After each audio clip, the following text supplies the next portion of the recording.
Welcome back, everybody. The first item is request authorization for the approval of the minutes of April 11, 2019 meeting. A motion's in order? So moved. Second, all those in favor? Aye. Opposed? Ayes have it. Item number 2, request authorization to extend the lease with Cincinnati, Inc. for use of approximately 5,386 square feet on the 6th floor of 12 Channel Street, Suite 601, in the Raymond L. Flynn Park.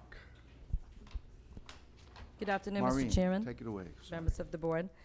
Cincinnati Inc. has been with us for about 5 years, and they are currently in a 2-year lease, which expires on May 31st. They have asked for an extension until December 31st, and they produce 3D printing equipment. We've agreed to let them stay until December. They have to notify us by September 30th if they want to stay, extend an option, a 5-year option term. We haven't offered them anything shorter than that. And we've increased the rate from $7.50 per square foot triple net to $22 per square foot triple net. So the revenue that we'll generate for an extended 7-month term will be $69,120. Thank you, Maureen. Are there any questions from the board?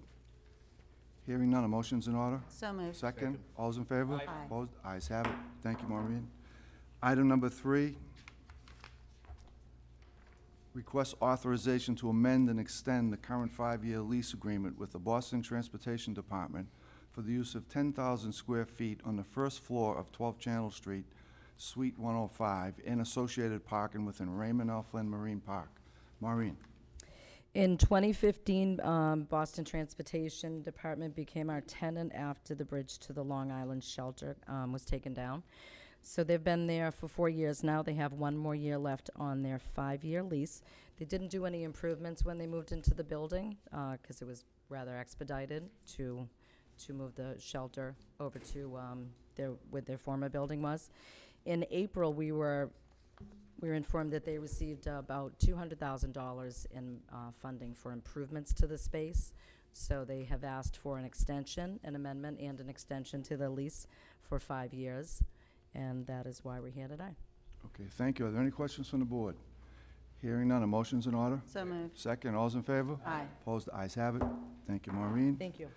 Item number 4, request authorization to amend and extend the memorandum of understanding with Nutonomy, Inc. for the testing of autonomous vehicles on the streets and ways within Raymond L. Flynn Park. Devin. Madam Secretary, Mr. Chairman, members of the board, for the record, I am Devin Quirk, Director of Real Estate. Thank you for this opportunity to present on the next 2 items on the board agenda, if that's all right, Mr. Chairman, and then we can take one on both. They're both concerning the autonomous vehicle industry in Boston. Okay, I still think I gotta take a separate vote, though. Yes, But but go right happy to ahead. answer questions at once. Go That's right all ahead. yeah. So since 2016, the BPDA has allowed autonomous vehicle testing on EDIC roadways in the Marine Park. We have entered into year-long MOUs with 2 companies operating the space, Nutonomy and Optimus Ride. As the current MOUs are expiring, it is the recommendation of staff that we again reauthorize testing for an additional year. We believe this is appropriate for several reasons. First, both companies have proven to be good partners with the BPDA and have operated in harmony with the existing tenants in the Marine Park. Also, supporting this industry and the jobs it creates is an important investment in the long-term growth of Boston's economy. We want the city to be a place where emerging high-tech industries choose to locate. In addition, driverless vehicles operate alongside the dry dock, ship repair, and fish processing industries, and this only serves to enhance the brand of the Marine Park as a place where traditional marine industrial economy exists alongside growing and general industrial businesses. And perhaps most importantly, the autonomous vehicle industry has the potential to address some of the most critical transportation challenges facing Boston. So I've asked Chris Carter from the Mayor's Office of Newer Mechanics to join me to say a few words, and he can certainly speak to where the industry might be headed. And before handing over to Chris, I also wanted to note that we do not propose charging a fee to either of these companies to operate on our roadways. In reaching this decision, we looked at what the city of Boston is doing on their roadways. The city is exploring a citywide regulatory framework which would charge fees to autonomous vehicles operating as commercial transportation services. However, since this MOU is merely for testing and will not include fee-paying passengers, the city and the BPDA staff believe it is not appropriate to introduce fees at this time. So I'll now hand it over to Chris to say a few more words. Okay, thank you, Devin.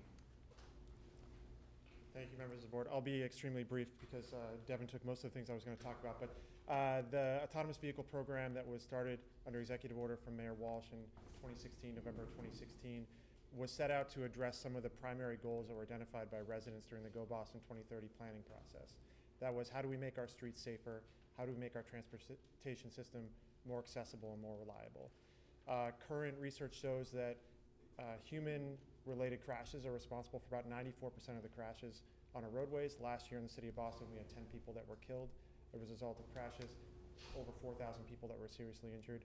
We believe fostering this industry may reduce that number, hopefully down to zero, and reduce the number of injuries on our roadway as well. We believe that there is an opportunity here for developing this technology to expand access to people who don't have great transportation access now, whether that's in transportation deserts or whether it's a result of mobility impairments or an aging city. And also we think that there is an opportunity here to develop a technology in the climate of Boston that is slightly different than other places around the country where this is happening right now. We have more inclement weather here during the winter. We have independently minded drivers and pedestrians and cyclists here, and it's important for this technology to be able to operate in those environments. Therefore, we want to be, walking hand in hand with these companies as they begin to do this research. So with that, I'll leave it for any questions that people may have. Okay, thank you very much. Are there any questions from the board? As long as we're not charging them a fee, we are in effect partnering with them, and I wonder if we're getting any kind of data or updated reports on how that testing is moving forward. Yeah, that's an excellent question. There are quarterly reports that are filed by any company that is testing within the city of Boston and within the Commonwealth. Those are publicly available at boston.gov/boston-AV. They provide insights into what they're learning on the roadway, as well as some sort of standard metrics that we have agreed to through the MOU and the state's application process. In the event that they are doing passenger testing, there's a separate piece of data that is triggered for that requires them to include 15% of the passengers must be seniors or a person with a mobility impairment, as well as some additional data that they're providing around origin-destination pairings. Thank you. Have there been any accidents or near misses that they have reported in the 2.5 years that they've been doing the testing? Both the companies, Nutonomy and Optimus Ride? Neither Optimus Ride or Nutonomy have had a crash in the city of Boston. No question. Are there any other sites in the country, in the world, where your companies are doing this kinds of testing? Too many to list here. These two companies are, let's see, Nutonomy is currently testing in Singapore, Las Vegas, and Pittsburgh. Optimus Ride is soon to be testing in Brooklyn, in the Brooklyn Navy Yard. They're testing in Weymouth, Mass, and a couple other sort of early stage places. Okay. And are there any fees for that you're providing for any of the other locations? To our knowledge, not a single jurisdiction within the United States is charging a fee for testing autonomous vehicles. Okay. Not to sound cynical, but I think there'd be tremendous pressure on them to not report any accidents or things that are happening. How do we know that they're telling you the truth? It's a good question. Just as anybody else might get into a crash, they would file a police report. We would have insight into that, as well as in the sort of agreement that we have, the penalties for not reporting those crashes would be a revocation of the license to test here in the Commonwealth. Frankly, that's a big loss for them. It would force them to probably have to go to another state, which is essentially maybe the end of their business. Okay, thank you. Okay, if there's no further questions, and a motion's in order on item number 4. So moved. Second. Second, all those in favor? Aye. Opposed? Ayes have it. And I'm going to just read item number 5, and we'll have a vote. Request authorization to execute a second amendment to extend the memorandum of understanding with Optimus Ride, Inc. for the testing of autonomous vehicles on streets and ways within the Raymond L. Flynn Marine Park. Motion's in order? So moved. Second. Second, all those in favor? Aye. Ayes have it. Item number 6. Request authorization to re-advertise and reissue a request for proposals for the redevelopment of the Parcel M located at 3 Dolphin Way within the Raymond L. Flynn Marine Park. Ray. This is a request for proposals, as you said, for 3 Dolphin Way. It's a vacant two-story building of approximately 148,000 square feet, constructed around 1941 and located on a land parcel of approximately 3.4 acres. This RFP will allow for either the reuse of the existing building or the demolition and construction of a new facility. The RFP will encourage proposals that further the BPDA's commitment to promote maritime economic development, as well as the retention and creation of job opportunities within the existing and anticipated zoning and regulatory framework. The 2017 master plan of the park update, currently undergoing review by the state, is potentially presenting new opportunities for redevelopment of this property, also known as Parcel M, in the park. Pending final approval, it's expected to allow research and development and life science laboratory space anchored by ground floor marine-related space for buildings in the park. Anticipation of this approval is sparking increased demand for property in the marine park, making the timing for issuing of a reissuing of this RFP appear to be very favorable. I'm happy to answer any questions. Okay, thank you. Are there any questions from the board? Hearing none, a motion's in order? So moved. Second, all's in favor? Aye. Ayes Thank have you. it. Thank you very much. Item number 7. Request authorization to enter into a license agreement with RREF2 Dry Dock LLC for the use of 28 parking spaces in Lot P adjacent to Black Falcon Avenue within the Raymond L. Flynn Marine Park. Dennis? Thank you, Mr. Chairman. RREF2 Dry Dock LLC, also known as Related Beal, has owned the lease at 27 Dry Docks since 2016.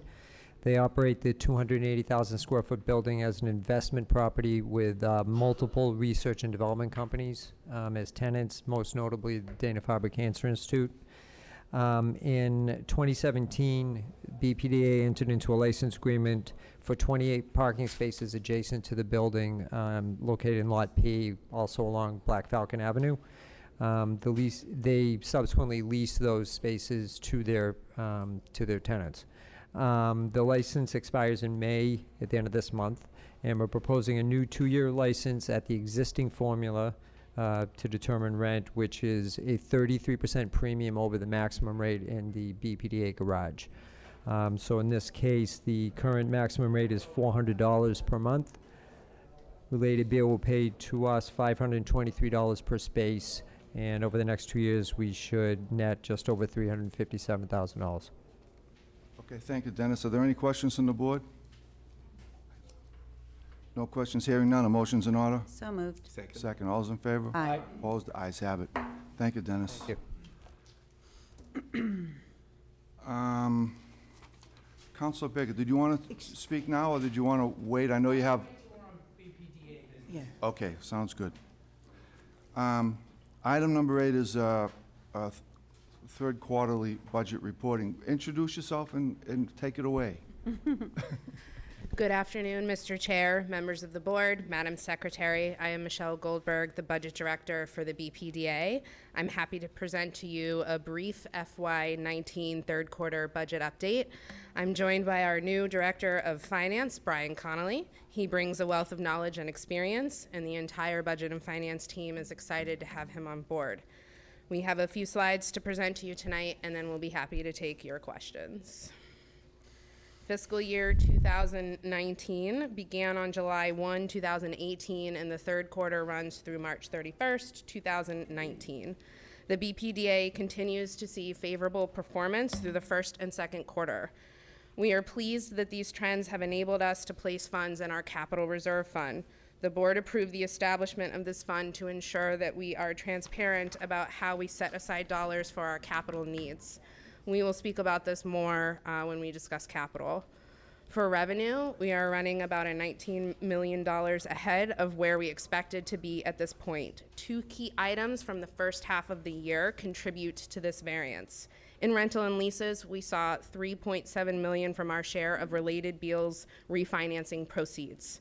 The second item was the sale of the Crosstown sale, which was about $13 million and is in the sale of real estate category. At the time of budgeting, the fate of these 2 agreements were unknown, so they were excluded from our projections in an effort to be conservative. The strong revenue performance has allowed the BRA to operate without needing an intercompany grant revenue from EDIC. Therefore, the EDIC has not realized the intercompany grant expense, and this explains the variance in both grant income and contractual services. When it comes to recurring revenue, our performance is stable. China Trade is fully leased as planned.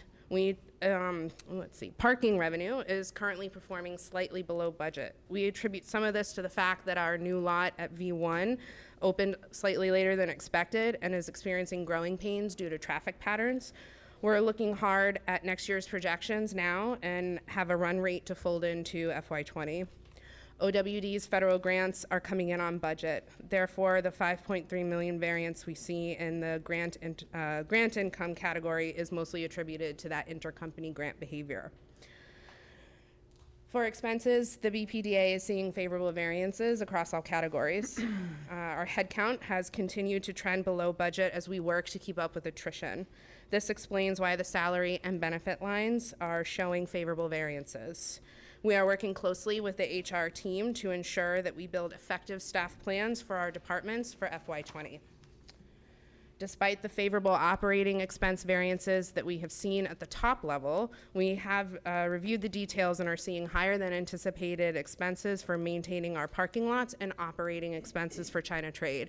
We believe that this demonstrates both our operational efforts to address deferred maintenance, particularly at the garage, as well as our ability to better document and categorize costs at a detail level.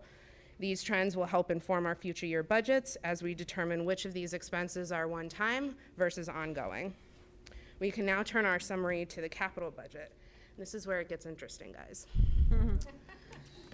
So we've been working behind the scenes to take a large step forward in our procurement efforts, and with that have been behind schedule for getting projects out to bid.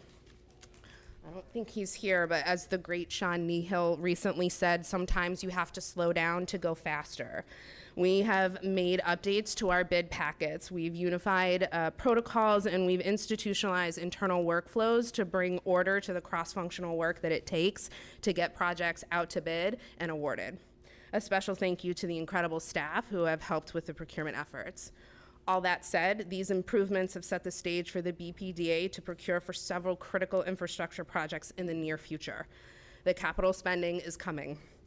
In the past few months, we have commenced work on Black Falcon Ave. We are in the bidding phase for the garage repair project and have awarded a contract for environmental remediation at 339 Northern Ave. We are working to address safety and remediation concerns at Building 108, which was actually our first emergency procurement that we've done in quite a while. Of the roughly $14 million that we had budgeted in the FY19 capital budget, an estimated 9.5 of that will materialize in FY20. As the board knows, we have an extensive portfolio of over $200 million of capital needs to ensure that our assets sustain us into the future. We have worked closely with the real estate department and have identified already over $10 million from that portfolio that are new requests that we plan to incorporate into the FY20 budget. Building 108, the bulkhead at East Jetty, the South Jetty, the sinkhole at the Charlestown Navy Yard, windows at China Trade, the Long Wharf Bulkhead Improvement Project are just some of the items that are in queue for FY20. We are also excited to bring the board a 3-year budget next month for capital, which will help add clarity to the approval we will be seeking. This brings us back to where I began tonight. The establishment of our capital reserve fund has created a tool to direct operating surpluses directly to our capital needs. Coupling the $15.5 million already placed in the fund with the roughly $2 million allocated from the city capital budget, which we hope the city council approves in June, the BPDA will be taking the first major step towards addressing our long-term capital needs. In conclusion, I would like to thank the entire budget and finance team for their ongoing efforts to provide the board and the public with this information. We are excited to have Brian Connolly aboard and look forward to coming back next month with the FY20 budget. And with that, I'm happy to answer any questions you might have. Okay, thank you. Are there any questions from the board? That was fun. Really? No, I had fun listening to you, go through all of that. But yeah, just congratulations on Thank you. all, really, you can tell you've really built out the infrastructure and the processes and the workflows and, have that cross-functional collaboration thing going. Like, you've got things in order. And that's exciting. Thank you. It takes a village, It- so thank you to everyone who's helped. So. Great presentation. I have one question on the parking garages. Didn't we put in place new technological management of our parking garages? Are we seeing any payoff Yes. for that, or? So we, a few months, Devin can certainly come up. We are in the process of working through implementation of putting in new monitor and parking equipment. And so I don't know if you want to speak about that some more. Yes, you're absolutely right. We have awarded that contract. They're being installed currently. So the installation happened at V1 last week. That was the first site where the parking equipment was installed. We're waiting for the right temperatures to be able to cut into the ground. The next site will be the garage, which is where our highest traffic is, so that we'll get the most information out of that installation, and then we'll move to Fulton Street and Sergeant's Wharf. So it's really midsummer when we'll be fully up and running, and part of the argument for making this investment is better data. So we're certainly looking forward to coming back with more information about what we're learning. So we'll kind of see the effect maybe in a year or Yes, so? we'll Okay. have we'll have firm year-over-year data a year from now. Okay, thank you. I would just add, we're also assessing like the technology and operating impact of that. Do they need new lines? And so we're working closely with our telecom service providers to make sure that we're able to pass the information and integrate all of our lots into one data center. Great, thank you. Okay, if there's no further question, oh, this isn't a vote. I'm sorry. Well, Make it easy for you guys. Thank you. Thank you. thank you. Good job, Brian.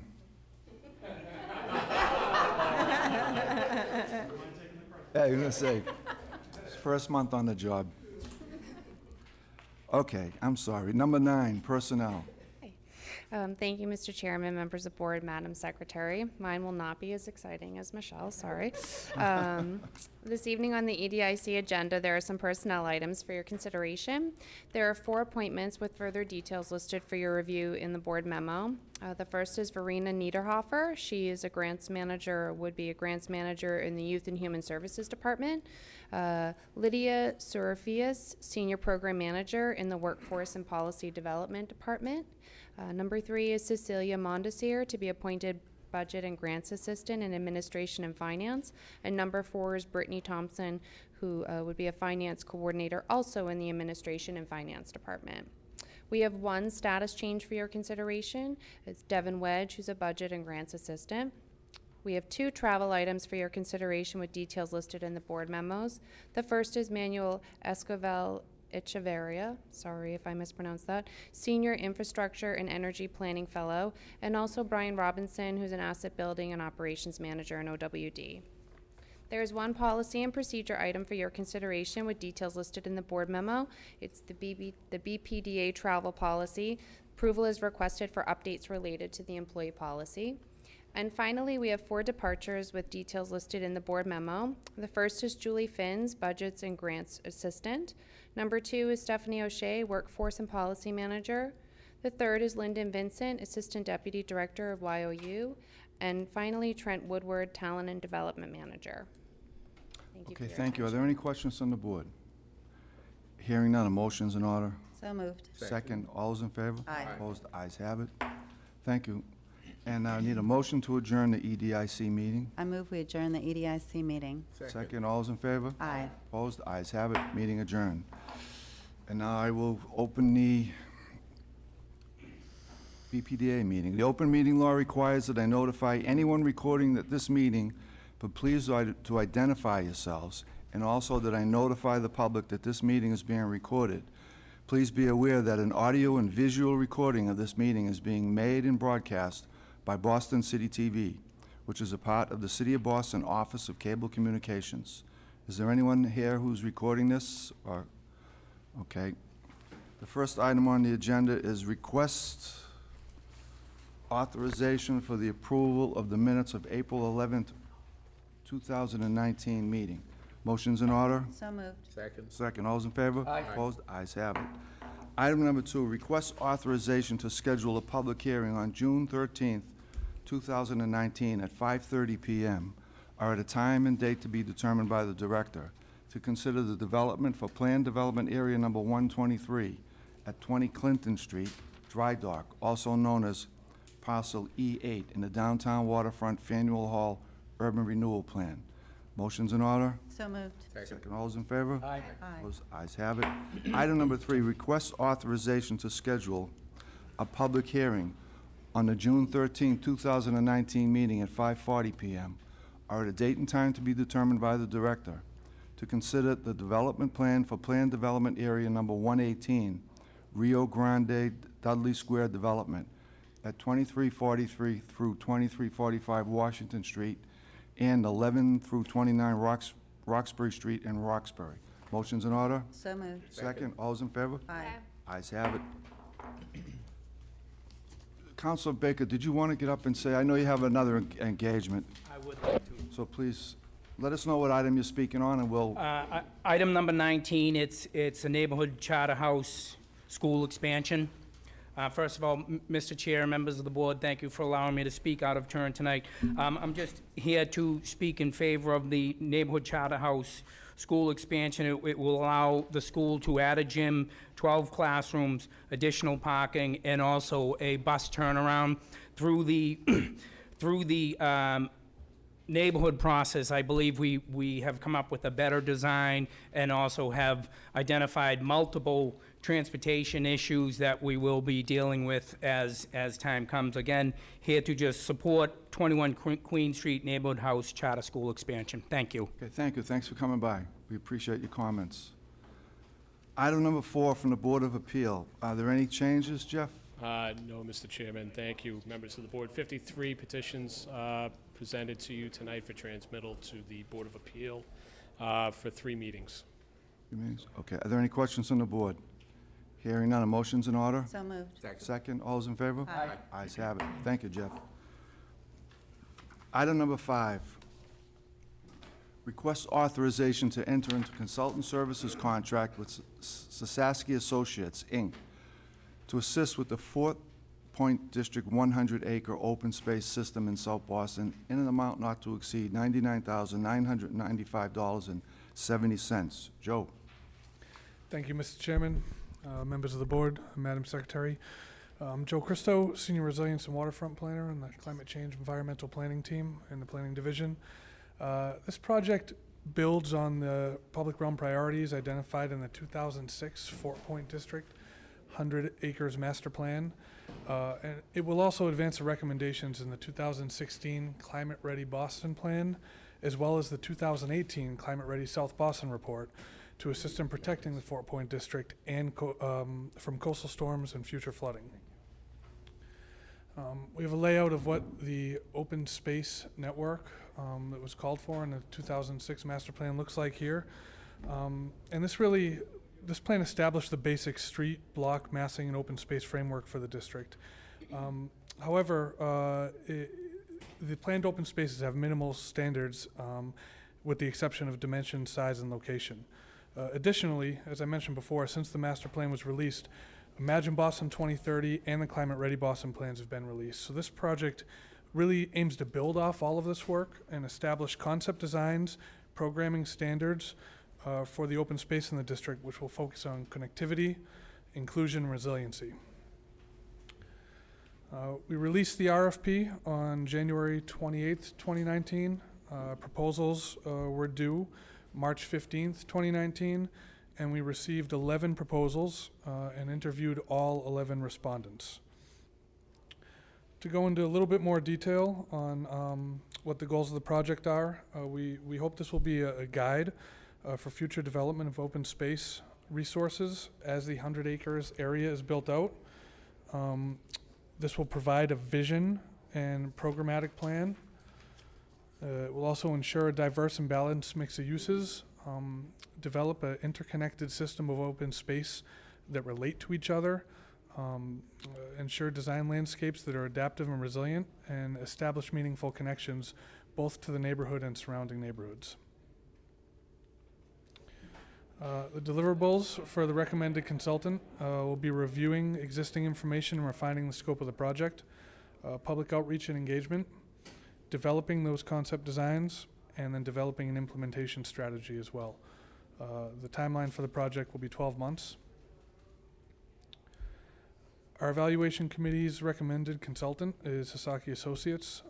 This was a strong multidisciplinary project team with a lot of relevant local experience as well as national and international. Expertise in landscape architecture and design, focus on climate resiliency measures and related design solutions. Really thoughtfully done comprehensive and organized work plan and a thorough approach to community outreach and engagement. I'll take any questions. Okay, that concludes your presentation, It does, Joe? thank you. Okay, great. Are there any questions from the board?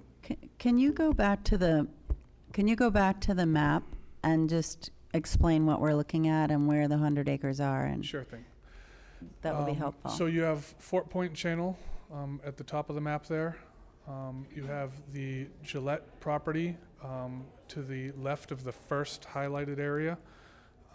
And then you have the open space, which is approximately 7 acres highlighted, interspersed throughout the area. The only space that has been built out thus far is A Street Park, which is on the far left of the map there. Okay. The open space is in the green, right? Correct. Okay, are there any further questions? Hearing none, a motion's in order. So moved. Second, all those in favor? Aye. Opposed, the ayes have it. Thank you. Item number 6. Request authorization to enter into consultant services contract with Gamble Associates LLC to assist with the planned East Boston Land Use and Urban Design Study in an amount not to exceed $250,000. Christina. Good afternoon, Chairman Burke, members of the board, Madam Secretary. I'm Christina Rico, Senior Neighborhood Planner. I'm joined today by my colleague, Nick Schmidt, Senior Transportation Planner. We were both before you together in January to request authorization to advertise and issue 2 requests for proposals in support of the Plan East Boston initiative. We're here today to request authorization for the director to enter into 2 separate contracts, one for the Land Use, Urban Design, and Market Analysis Study, which is item 6 on your agenda, and also the Multimodal Transportation Study, which is item 7. So if it's okay, we're going to combine the presentation the same as we did in January and do 2 votes at the Very good. end. While they're separate RFPs, both studies are fundamentally related efforts. Together, these products of these studies will form the foundation of East Boston's neighborhood plan. Nick and I work closely together, hence the duet today, and we will ensure a high degree of collaboration between these 2 consultant teams. Before providing our recommendations for the consultant teams, Nick and I will first provide a brief overview of the Plan East Boston initiative. Thank you, Christina. Chairman Burke, members of the board, Madam Secretary. So if we can go to the next slide, please. Oh, I'm sorry. Okay, great. I'll do it. Great, there we go. Okay, so some of these slides will feel familiar as we did present these, much of this content back in January, as Christina mentioned. But just for the sake of refreshing everyone's memory, both the Land Use, Urban Design, and Market Analysis Study and the Multimodal Transportation Study will use the same project area you see up here in the slide. This aligns with the interim planning overlay district, zoning district established in East Boston in October 2018. So the specific deliverables associated with Plan East Boston include updates to the East Boston Master Plan, last published in 2000, urban design guidelines, a multimodal transportation action plan, which will recommend projects for the neighborhood's transportation network, including quick build projects for implementation during planning process, and recommendations for updating Article 53 of the Boston Zoning Code to encode these ideas into zoning. Consultant services through the Land Use, Urban Design, and Market Analysis Study and the Multimodal Transportation Study will support these efforts. So the BPDA issued both RFPs on March 18th. On April 16th, the BPDA received 6 proposals for the Land Use, Urban Design, and Market Analysis Study and 4 proposals for the Multimodal Transportation Study. Collectively, these proposals were received by the deadline, were responsive and responsible, met the quality requirements, and satisfied the minimum threshold criteria. Proposals were evaluated based on 5 comparative evaluation criteria, including the consultant team, approach to process management, content, allocation of resources and schedule, and the respondent interview. So I'll hand it back over to Christina. So just a quick brief definition of the scope. The selected consultant team will help create massing options and development scenarios for 4 to 6 sub-areas in the East Boston neighborhood. We'll work closely together to generate these scenarios, the impacts of which will be evaluated both quantitatively and qualitatively. These options will then be used for discussion in the community workshops and ultimately to create urban design guidelines and recommendations to inform new zoning for the future of development in East Boston.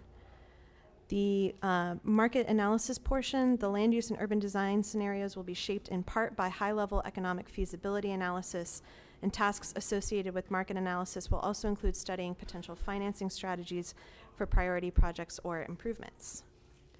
We are delighted to recommend Gamble and Associates for land use and urban design study, as the selection team feels strongly that they, along with their subconsultants, including landscape architecture firm Landing Studio and market analysis team RKG Associates, bring tremendous experience and expertise to the Plan East Boston team.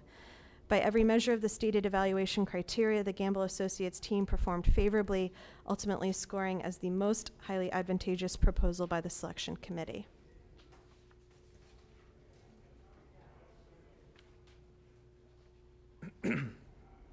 So, as Christina mentioned, I'm before you to request authorization for the director to enter into a contract for consultant services to assist in the preparation of the Plan East Boston multimodal transportation study.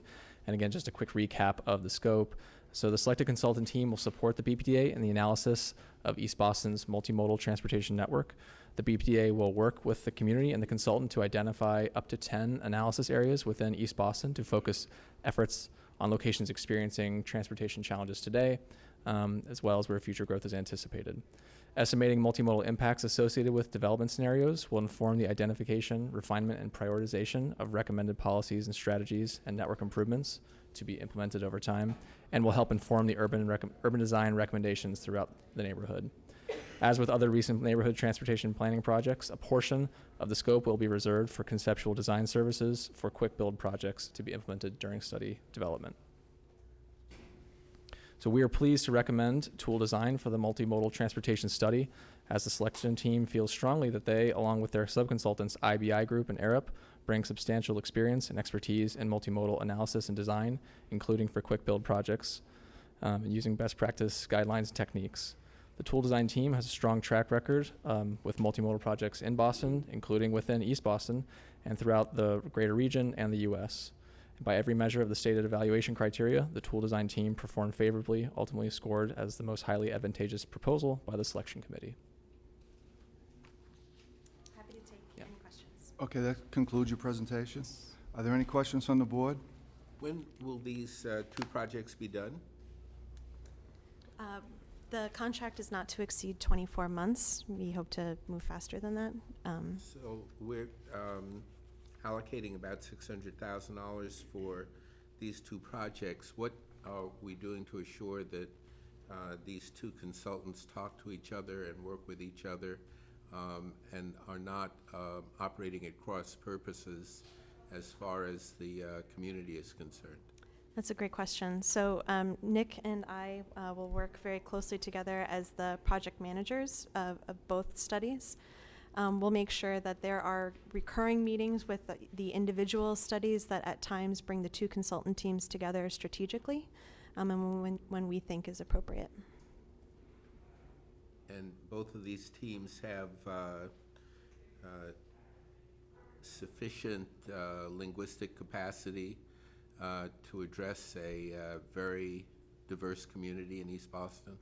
We will be providing those services. So all translation and interpretation services will be provided by the BPDA. Aside from language, when they made their presentation, and one of the sections here is neighborhood character and arts and culture and that sort of thing, I guess I'm trying to gauge kind of, the cultural competency of the team, or its subcontractors, and kind of, whether or not they possess that skill set, or is that something they'd have to kind of, aside from just language? Right. So we know that both teams have worked in East Boston before, and so are clearly aware and spoke directly to the need for sensitivity to the neighborhood character, whether that's demographic or physical in nature. both Tool and Gamble, clearly prioritize that. I mean, because the BPDA will continue to be the face of these plans out in the public, we hope that the project team reflects the kind of demographic diversity that we need to be sensitive to when planning in the neighborhood. Are any of these, or them or their subcontractors, minority or women-owned businesses? Or? No, it's our understanding that none of the teams that submitted for either contract were MWBE. Yeah, these are highly competent teams, and I just wonder if we've built anything into the consulting contracts that would encourage or compel them to do some level of community-based training that would help us develop some capacity within these communities so that we don't continue to get highly qualified teams that don't begin to represent the demographics of the neighborhoods. Right, and I think, again, it's our hope that these teams are not independently, out in the community representing the planning work, that the BPDA, again, is kind of the face that the community is presented with, and that face is a diverse one. Okay, are there any further questions from the board?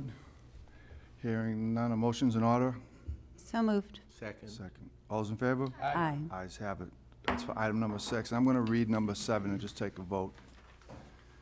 Item number 7, request authorization to enter into a consultant services contract with Tool Design Group LLC to assist with the planned East Boston Multimodal Transportation Study in an amount not to exceed $360,000. A motion's in order? So moved. Second. Second. All those in favor? Aye. Opposed? Ayes have it. Thank you. Thank you.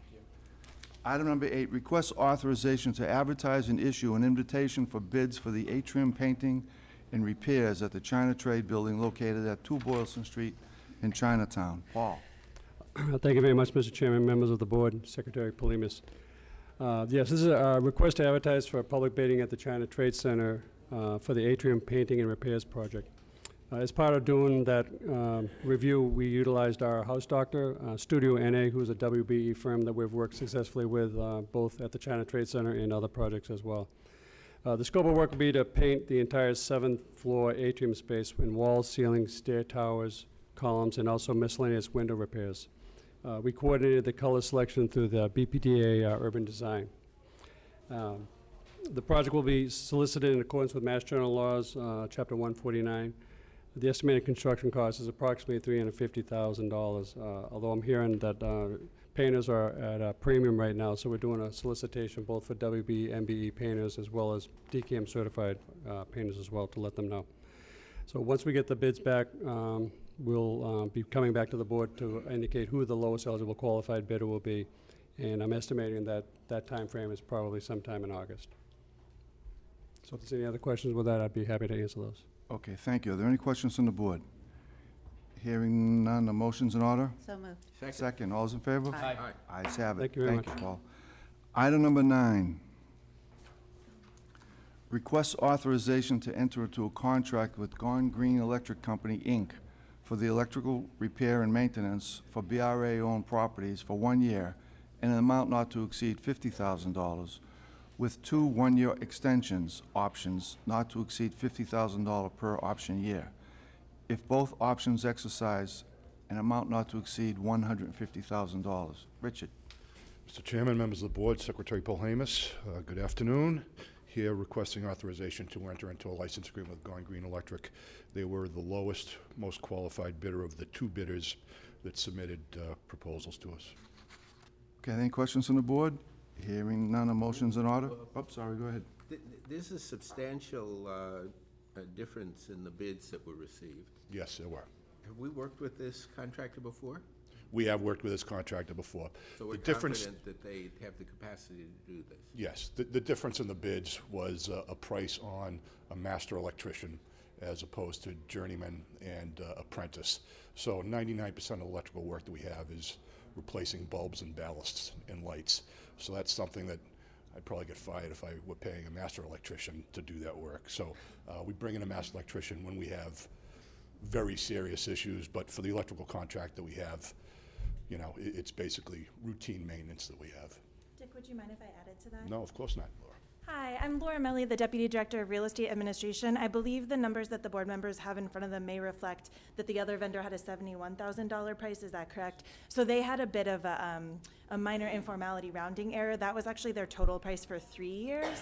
Whereas what we were making the rule for award, what we were awarding the contract based on was just the price for 1 year. But their price for 1 year was, I think, around $23,000, so just slightly higher. So I think that explains the disparity there. Thanks. Thank you.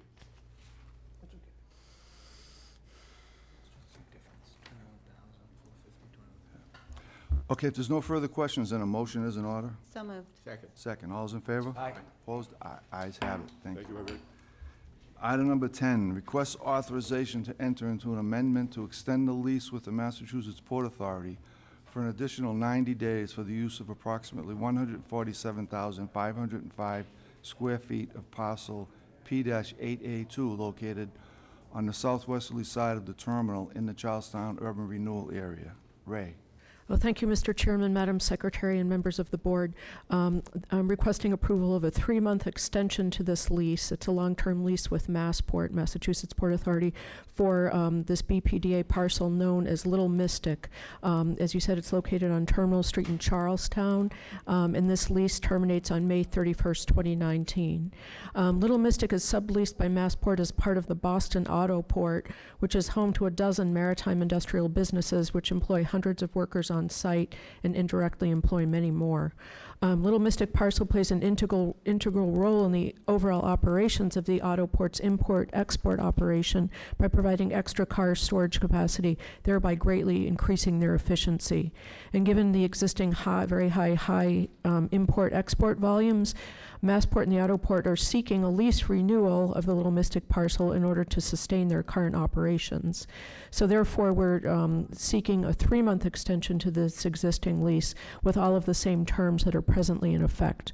However, in order to be responsive, transparent, and inclusive of the community in our decisions about Little Mystic, on March 21st, 2019, BPDA staff held a community meeting at the Charles Newtown Housing Development on Medford Street in Charlestown, and that's located directly across the channel from the Little Mystic parcel. So we sought feedback at this meeting in the form of ideas for possible mitigation measures for the community that a lessee of Little Mystic could be required to provide. We also received this feedback in writing during the extended comment period that followed the meeting. It was almost a month comment, or it was a month comment period, actually 5 weeks comment period.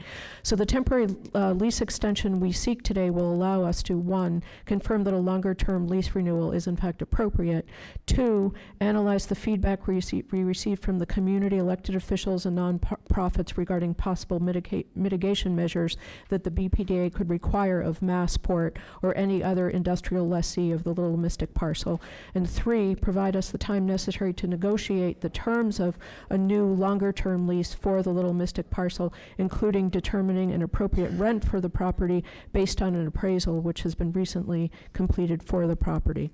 So I'm happy to answer any questions. Okay, thank you. Are there any questions from the board? But just to comment, thanks for holding that extra meeting. Oh, thank you. Yeah, we got a lot of really good feedback, and I think the community was really, really appreciative we did it too. Okay, if there's no further questions, then a motion is in order. So moved. Second, all those in favor? Aye. Opposed? Ayes have it. Thank you. Item number 11, request authorization to enter into temporary easement agreements with the Boston Transportation Department for the use of 3 BRA-owned properties to allow for the construction of the Molina Cass Boulevard project. Jim. Thank you, Mr. Chairman, members of the board, Secretary Polhemus. As you just stated, we're looking for authorization to enter into temporary easements at 3 locations on BPDA-owned properties that need work related to the Molina Cass reconstruction project, which is, as you see here on the slide, a full reconstruction of Molina Cass Boulevard from Mass Ave to Columbus Ave. It's a project that's been a priority for the city for 15 plus years. We're finally moving that project into construction through the Boston Transportation Department as a manager with MassDOT and federal funding. It's a $25 million project. It's going to be a full, complete transformation of the street from a kind of off-ramp style arterial connection to a complete street that knits back the neighborhood with safe bike and pedestrian accommodations, new landscaping, and a smaller cross-section to turn it back into more of a neighborhood arterial. There's basically 3 locations. The first 2 are very minor, where we need to just do some sidewalk work that touches onto BPDA properties. The first one is on the northeast corner of Shawmut, just at the corner of Melniak Boulevard that you see there, just a small strip parcel where we need to get the sidewalk to match up with the existing conditions. Same thing on the sort of opposite corner, the southeast corner, where we need to, again, just meet sidewalks with existing conditions. And the final location is actually this segment of Columbus Ave is actually a BPDA owned in fee where the road now sits. This project will actually wrap, Cass is up on the top there. This project will construct a small piece of Columbus Ave just to the south there. So we need these temporary easements to do this work and complete this sort of long-standing priority for the city. That's it. Okay, thank you. Are there any questions from the board? The Transportation Department is actually carrying out this work, yes? Correct, yep. But we were involved with the planning? Oh, yeah. Yeah, we've been involved, I think I've been involved for 15 years. For since 15 I've been years. here, so. At some point, could we see or get some sort of update on what the implications of these changes will be for some of the current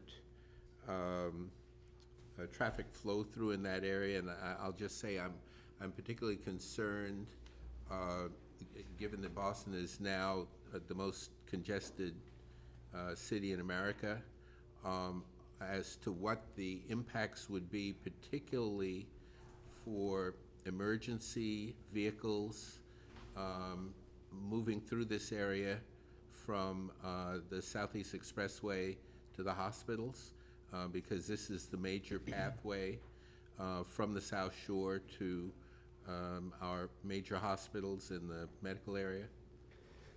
So the project. I don't expect you to do that now, but. Okay, yeah, absolutely. But I guess just to try to answer it real quick, and we can come back with more information, but, you know, the project's gonna either maintain the existing sort of traffic operations or improve them at every location. And all the signals will be upgraded to the latest technology. So there's no, while we are mostly focusing on ped and bike improvements, there's not gonna be a negative impact on traffic flow. Are the trees going to be preserved, or are you planting new trees? There are unfortunately some tree impacts, which we've been working very closely with the community on over multiple years. We are preserving as many as we possibly can, but we're adding over 150 more trees to the existing sort of tree canopy. So there is some tree loss, but the overall net new is over 100 plus trees. This also overlaps with the methadone mile down there where there's so much homeless activity. Is that part of your planning? Like, how is that involved in the transportation part of the planning this? I think, as you may know from being on the corridor, it's a very auto-oriented, kind of not a very welcoming place as a kind of resident or pedestrian or a cyclist for sure. So I think by improving the pedestrian conditions, we're actually doing some raised intersections as well to sort of calm traffic, still process it, but, you know, make it that much more inviting for sort of pedestrian travel, hopefully activate the corridor a lot more with improved landscaping, better sort of public realm, and hopefully we'll see more people walking across Cass, whereas today a lot of people are kind of shy away from it or take other routes. So I think by turning it into more of a complete street, we'll have it more activated. As you know, there's a lot of development on the corridor that's either kind of, you know, in progress or planned for. So we hope that all these improvements will help to kind of push that development along, and the activation of the street will all help with those issues. Okay, if there's no further questions and a motion's in order? So moved. Second. All those in favor? Aye. Opposed? Ayes have it. Thank you very much. I'm going to take the next item out of order. I'm going to go to item number 27, if that's okay. I'll read it. Request authorization to execute a second amendment to the grant agreement with the Mayor's Office of Arts and Cultural Development in connection with the funds from the Russian Wharf project. Raul. Good afternoon, Chairman Burke, Acting Director Polimis, and members of the board. The Russia Wharf redevelopment project, now known as Atlantic Wharf, was completed in February of 2011. As part of that Article 80 process and approval, the proponent agreed to provide a little bit under $5.1 million to be used for affordable housing for artists, and/or other civic uses at the BPDA's discretion. By way of background, as it relates to some of that funding, on September 2016, the BPDA board voted to approve and enter into a grant agreement with the Mayor's Office of Arts and Cultural Development, which provided $1 million to fund 3 defined initiatives, which were the Artist Resource Desk, the Artist in Residence Program, and the Boston Cultural Council.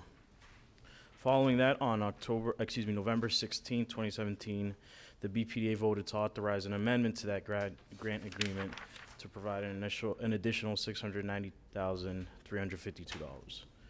This particular amendment request before you today is in connection with the request from the Mayor's Office of Arts and Culture to remove the deadline for spending in the initiatives as defined in the grant agreement, which currently restricts spending to initiatives undertaken by the Mayor's Office of Arts and Culture through June 2030.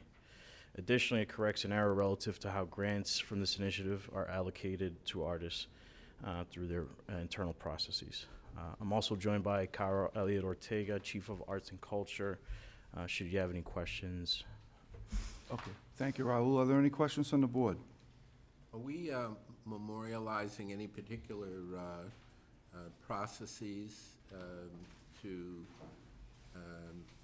either favor regional artists or to assure transparency in the process of selecting artists? Sure. So all of our grants for individual artists go through a panel review process, which is a very transparent process. The evaluation criteria and the guidelines are always posted, and we invite members from the Cultural Council or people who have received grants previously to participate in that, as well as review on a staff level. We have requirements around most of these grants that either activities have to be occurring in Boston that are getting funded, or the artists themselves have to be Boston residents. Thank you. Okay, if there's no further questions, and a motion's in order. So moved. Second? All those in favor? Aye. Ayes have it. Thank you very much. Okay, I'm going to go back to item number 12. Request authorization to enter into a utility easement agreement with Eversource for use of BRA-owned property to install an electrical duct bank in the fire lane and all appropriate under and above ground services to the building located at 66 Long Wharf on the downtown waterfront. Dennis. Thank you, Mr. Chairman. Cap Long Wharf LLC, who owns the custom block building on Long Wharf, has insufficient electric service to the building to support proposed building upgrades. Eversource Electric has provided BPDA with plans to bring additional electricity to that building from Atlantic Avenue, which will require them to traverse our property along Long Wharf. BPDA Engineering Department has reviewed the installation plans and has signed off on them.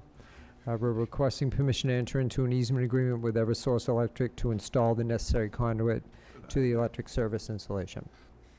And BPDA will procure an independent real estate appraisal just to be certain that there are no fees owed to BPDA. We don't anticipate there are, but we want to make sure. Okay, thank you, Dennis. Are there any questions from the board? Hearing none, a motion's in order. So moved. Second. Second, all those in favor? Aye. Opposed? Ayes have it. Thank you, Dennis. Item number 13. Request authorization to amend the existing license agreement with CHLN Inc. to extend the term for a period of 1 year for the use of 5,375 square feet of adjacent land to the Chart House Restaurant on Long Wharf for seasonal outdoor seating. Dennis. Thank you, Mr. Chairman. In June of 2009, BPDA entered into a license with Landry's Restaurant to use approximately 2,400 square feet in front of the Chart House Restaurant for outdoor seating, seasonal outdoor seating. In 2013, we entered into a second license with Landry's for the same use for 2,900 square feet in the rear of the building, adjacent to the parking lot. Both licenses are scheduled to expire at the end of this month. Landry's has requested an extension of the license for another 10 years. However, we're not here recommending a 10-year extension. As BPDA continues to study the future of the land, particularly in the rear of the restaurant, for potential future parkland or resiliency measures. However, in the meantime, we're proposing that BPDA enter into a 1-year extension of the license at a fee of $96,750, which would equate to $18 per square foot. Our market analysis and financial analysis confirm that we think that is a very good rate. Great. Okay, thank you, Dennis. Are there any questions on the board? Hearing none, a motion's in order? So moved. Second. All's in favor? Aye. Ayes have it.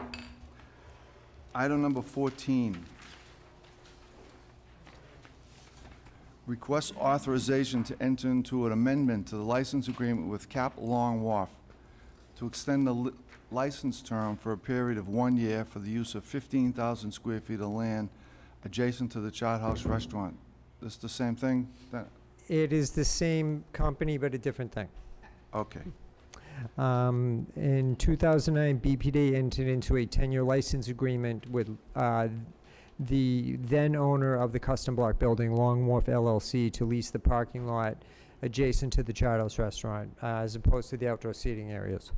Long Wharf LLC was the owner of both the Custom Block and the Chart House Building, which are now owned by Cap Long Wharf, who we spoke to earlier.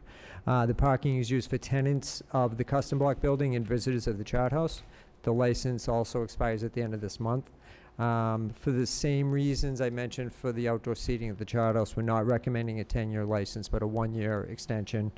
We're proposing a fee of $156,000 for the year, which represents an immediate 10% increase in the current rate. Great. Okay, thank you, Dennis. Are there any questions on the board? Hearing none, a motion's in order? So moved. Second. All's in favor? Aye. Ayes have it. Thank you. Dennis.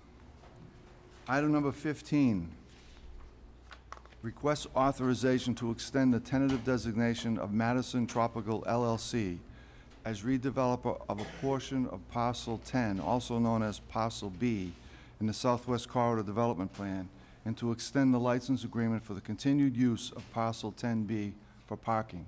Dana. Thank you, Mr. Chairman, members of the board, and Acting Director Polhemus. We're here before you to discuss the extension of the designation for Madison Tropical. In relation to Parcel 10, this extension relates primarily to the level of work and I'll use the word discernment that the development team has been making over the last few months with regard to its proposed program, specifically on the 2085 Washington Street portion, which is what I would call the third phase of Parcel 10. In previous presentations, I've mentioned the fact that the development team is working on the proposed lease tenanting for the project, as it is originally proposed to be a mixed-use commercial and office. Given market conditions, given the challenges, I will use the word, with regard to finding full retail and or commercial for that site, the development team is looking into serious considerations around reprogramming that. Taking into specific consideration Madison's success with the creation of mixed-use development that includes housing over retail, the thought has been to consider whether that might be appropriate for this site. The development team would like to use the next 2 months to further work with community stakeholders and the BPDA to consider the prospect of that, and likely come forward with a notice of project change that will outline a revised program. Obviously, a notice of project change would need approval, but the idea is to use this extension to do the necessary due diligence, not only on programming, but considerations around financing that would support such a change. I'm joined by Russ Tanner, who is Vice President from Madison CDC, in case there are any questions, and that concludes my presentation. Okay, thank you, Dana. Are there any questions on the board? Given that I believe this parcel is now in an opportunity zone? Correct. I wonder if the 2-month extension is sufficient time to explore all of the options that might become available, particularly in light of the fact that we're getting into summer, and if portions of this involve community meetings around potential change. There may be some concerns raised about our moving forward with a community-based process when not everyone might be available to attend those meetings. That's a very, I'm glad you raised that point. We obviously have been keeping most of our projects on rather short tentative designation extensions for the purposes of just management. My sense is that once we begin work with our stakeholders, particularly the Oversight Committee and the Project Review Committee for this parcel, as we discern the particular program needs of a potential change here, we would certainly come back, number one, with the notice of project change, but also more than likely with a request for a further extension. And within that request for a further extension, some real parameters for how we would proceed, not only with community process, but also that some of the regulatory components that need to be reviewed. So I guess what I'm saying is that we certainly won't curtail any additional community engagement. And given the fact that the development team is at the very beginning stages of considering this programmatic change, we want to make sure that there is community process as part of that as well. Okay, I mean, the extension you're asking us for basically takes us into the middle of July. And it seems to me you'd be better served with something that at least ran to September. I can Duly noted. Yep. Do you want to jump in? Absolutely. Member Landsberg, this would also require a change to our ground lease as well, and I think you are absolutely right that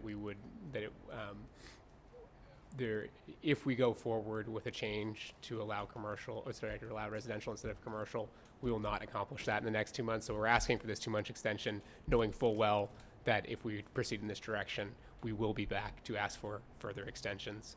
But also provide you with a sort of midterm update on what has happened over the past 2 months. Okay. Okay, if there's no further questions, motion's in order? So moved. Second, all's in favor? Aye. Ayes have it. Thank you. Thank you very much, Dana. Item number 16, request authorization to issue a certificate of completion pursuant to the corporation agreement and the land disposition agreement to Two Life Communities, formerly known as the Jewish Community Housing for the Elderly, at 132 Chestnut Hill Ave, project in Brighton. Motion's in order? So moved. Second. All's in favor? Aye. Ayes have it. Item number 17, request authorization to issue a certificate of approval pursuant to Article 80, Section 80E-6 of the Zoning Code for the construction of 26 residential condominium units, including 3 IDP units, 19 off-street parking spaces, and 26 bicycle storage spaces located at 28 through 30 Geneva Street, and to recommend approval to the Board of Appeal for the necessary zoning relief and to take all related actions. Raul. Good afternoon again, Chairman Burke, Acting Director Polimis, and members of the board. The item before you this afternoon is the proposed 28-30 Geneva Street project in East Boston. The project site consists of 2 parcels of land comprising approximately 8,240 square feet at 28-30 Geneva Street. The site is currently occupied by 2 single-story commercial structures owned by the project proponent, and the proposal before you today consists of the demolition of those 2 buildings and the construction of a residential building with 26 condominium units, including 3 IDP units, and 19 off-street parking spaces. With respect to the Article 80 review process, the proponent formally began their process when they filed the review application with the BPDA on February 15, 2019, which triggered a public comment period that ultimately concluded on April 29th, 2019. During that time frame, the BPDA sponsored and held a community meeting on April 18th at a local facility in the area. And in addition to that Article 80 review process, the proponent conducted additional outreach with various community stakeholders and the Grove Street Citizens Association. At this time, I'd like to introduce you to Jeff Drago, counsel for the proponent, who will further the presentation and introduce the team. Okay, thank you, Raul. Thanks, Raul. Thank you, Mr. Chairman, members of the board, Secretary Polimis. Again, Jeff Drago with Drago and Toscano, the attorney for the owner of the property, which is Mr. Joel DeLuca. And with me, I have Bill Mensinger from Embark, the architects on this particular project. The address 28-30 Geneva falls within the Gove Street, Frankfurt area of East Boston. This particular section in this street has been underutilized for many years, comprised mostly of commercial parcels. Massport owns a lot of the property on one side. Over the last few years, there has been more redevelopment and residential housing over the last couple of years, and there's a really nice green belt that connects this particular area along a walkway through Massport, and it's also within walking distance, close walking distance, to both Airport T Station as well as Maverick T Station and the restaurants and shops in the Maverick Square area, making it ideal for those people that will be living and commuting in the area. As was mentioned, the proposal is to demolish the existing commercial structure. Right now, it's been used as a livery service on that site and storage of cars, and we have some pictures of that. And to erect a 5-story residential building with 26 condominium units and 19 interior parking spaces. As we worked with the community, we made a number of changes to this project, one of which was taking off the 6th story and making a series of pullbacks along the building. In particular, our rear setback had increased, as well as some step backs on the higher floors. This particular area is zoned multifamily residential, so along the edges you will see larger apartment-style buildings in this area of Gove Street in Geneva. The lot size is 8,240 square feet, and our gross square footage is 23,140.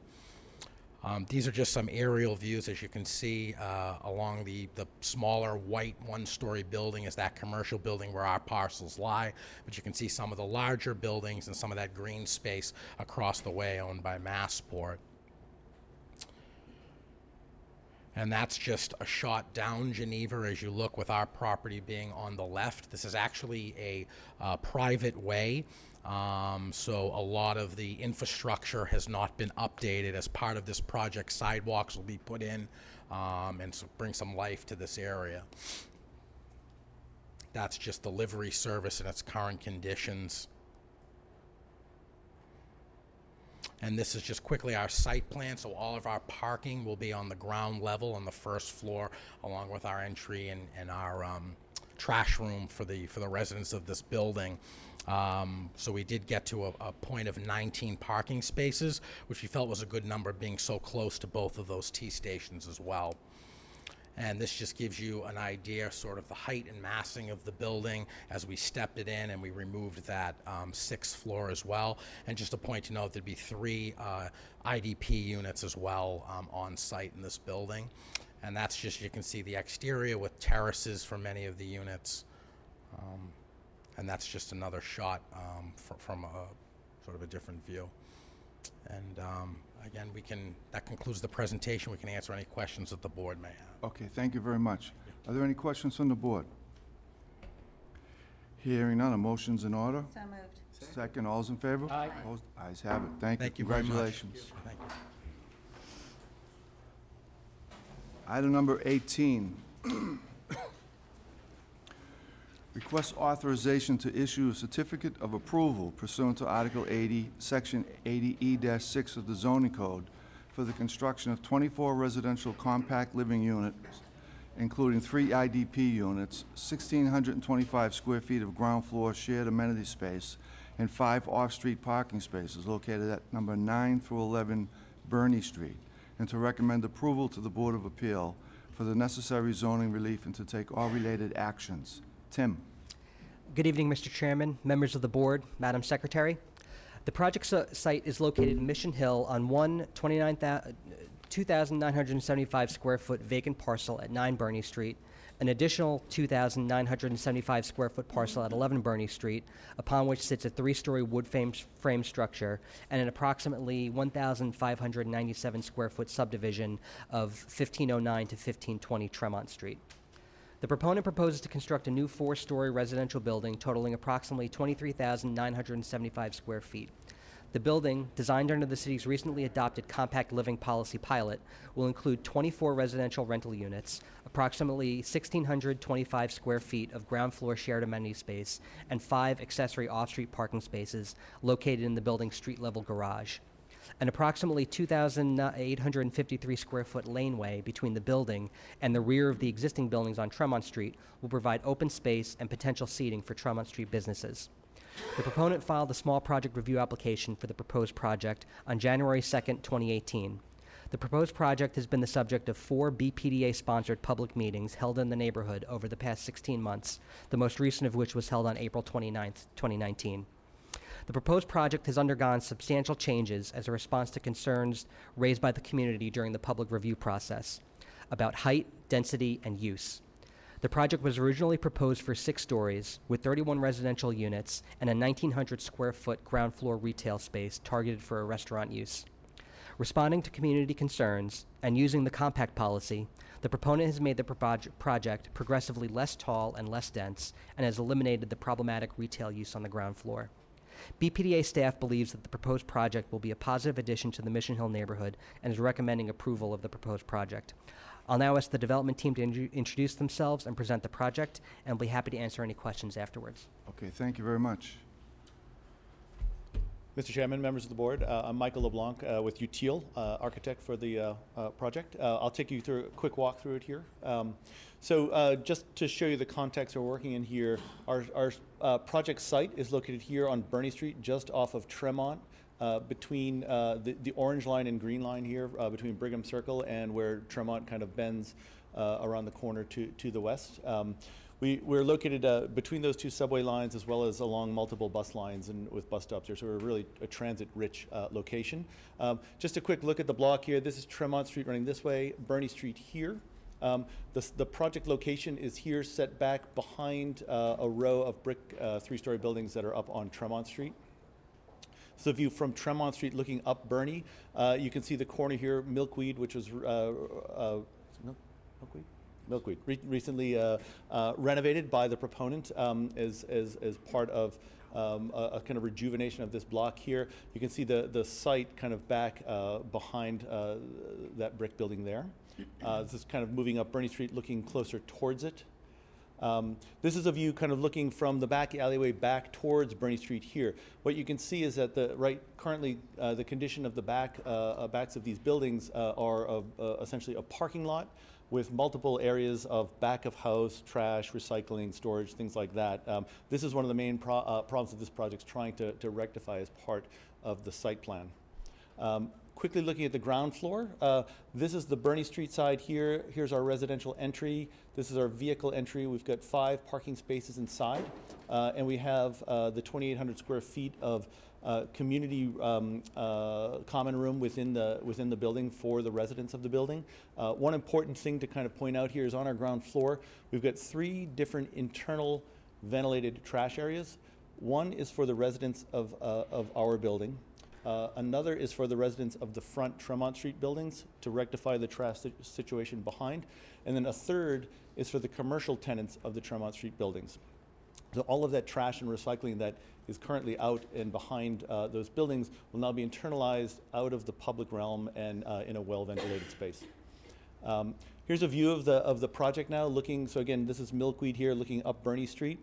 We've got a 4-story building. This corner community or common room here for the residents is kind of located right along the corner of the laneway, which we'll get to the laneway in just a moment, between the 2 buildings. Just a quick look at a sort of facade detail here. We were looking quite closely at a lot of the existing architecture of Mission Hill, picking up on the masonry qualities of a lot of it, the details around the windows, trying to come up with what we thought was a contextual response to a really rich and robust architectural heritage in Mission Hill. This is looking at the project back down along Burney Street towards Tremont at the end here. With the context we're looking at here is this is Burney Street, so Dell Ave is here, Tremont is here. You can see the topography sort of heads uphill in one direction and then down in the other direction to the east. The Basilica beyond is kind of the dominant architectural building in the neighborhood here, and we picked up a lot of our detailing inspiration from it. You can see this kind of A-B rhythm of the buildings down Bernie Street. Previous editions of this project were taller than this. We've brought the height down to really kind of come in line, with what we think the scale of this street is. We'll quickly talk about the laneway. I've flipped the plan here a little bit. Tremont Street is out front here. This is Bernie Street here. This area here is what we're calling the laneway. And so it is essentially taking what was that back of house trash recycling area, transforming it into what we think is going to be a robust, active public realm space, which will be managed by the proponent of the building. It'll be bounded by active uses of our community space, or common space, I keep calling community, common space within our building, as well as being a place where the backs of the retail along Tremont can open up their space and potentially use that for outdoor dining. So we'll take a quick look at the back of this building right now. Current condition, as you can see, as it is today. Proposed condition, opening up the back of that. This is the restaurant Milkweed, and allowing them to have some outdoor dining. Quickly going through what we think are the general benefits here. We've got 3 inclusionary units, a contribution of $36,000 in IDP money, creation of this laneway, which is 2,800 square feet of what we think is really great public realm space that'll be privately controlled and maintained. Local contributions to the Tobin Community Center, the centralized trash that we talked about, really taking that off the street and out of the backs of these buildings. We're in a great transit-oriented location here, and because what we're replacing is an active, more or less commuter parking lot, we're going to be reducing the amount of traffic and trips and congestion around Del Ave, Carmel, and Bernie dramatically. We're looking to do a really highly sustainable, high-performance building here, and the proponent has agreed to a no undergraduate housing per the request of the neighborhood here. So that's all we have. Thank you very much. Okay, thank you. Are there any questions from the board? Hearing none, a motion's in order. So moved. Second. All those in favor? Aye. Opposed? The ayes have it. Congratulations. Thank you. Item number 19. Request authorization to issue a certification of approval pursuant to Article 80, Section 80E-6 of the zoning code for the renovations of the Neighborhood House Charter School Expansion Project, consisting of a gymnasium, 12 classrooms, support spaces, and 15 additional parking spaces located at 21 Queen Street, and to take all related actions. Aisling. Thank you, Chairman Burke. Good evening, Madam Secretary, members of the board. The Neighborhood House Charter School campus has existed at 21 Queen Street in Dorchester's Pope's Hill neighborhood since 2006, following 2 years of extensive renovation and expansion to the previously existing building. Upon occupation of the renovated building, the NHCS contemplated and planned further renovations to add a gymnasium and 6 classrooms. These plans were ultimately postponed to a later date due to funding. On February 8, 2019, the Neighborhood House Charter School Foundation filed a small project review application with the BPDA for a proposed 21,000 square foot addition to the existing building at 21 Queen Street. As proposed, the expansion includes 12 additional classrooms, a middle school gymnasium, support spaces, reconfiguration of the existing parking area to allow for improved traffic flow through the campus, and an increase of at least 15 on-site parking spaces. The NHCS engaged in a robust dialogue with their abutting neighbors and wider community prior to filing with the BPDA and formally beginning the Article 80 small project review process. The BPDA hosted a public meeting to discuss the proposed expansion project on March 6, 2019 at the Leahy Hollering Community Center in Dorchester, and the public comment period in connection with the school's submission of a small project review application subsequently concluded on March 11, 2019. You will note the comments received through this process, which are available in your board package, have been largely focused on traffic and pedestrian safety considerations. Over the last 2 months, the NHCS has worked closely with the BPDA, Boston Transportation Department, Boston Public Schools Bus Operations Department, the Public Improvement Commission, and the Public Works Department to develop a program of suggested off-site mitigation measures aimed at improving bus circulation through and around the campus, enhancing traffic capacity, and improving pedestrian crossings. A representative of MDM Transportation Consultants will later share additional details of these suggested mitigation measures and how the proposed project itself will address existing concerns expressed through the public review process. As you have heard, District Councilor Frank Baker has offered his support for the proposed Neighborhood House Charter School expansion project, as has the Mayor's Office of Neighborhood Services. I would like to thank Councilor Baker and his staff, as well as Patrick Fandel from the Office of Neighborhood Services, for their time and efforts over the last year and a half since initial conversations on this project began. The NHCS team has been very responsive to feedback received through initial conversations with the abutters, through the Article 80 review process, and in more recent conversations with city agencies and staff regarding off-site improvements.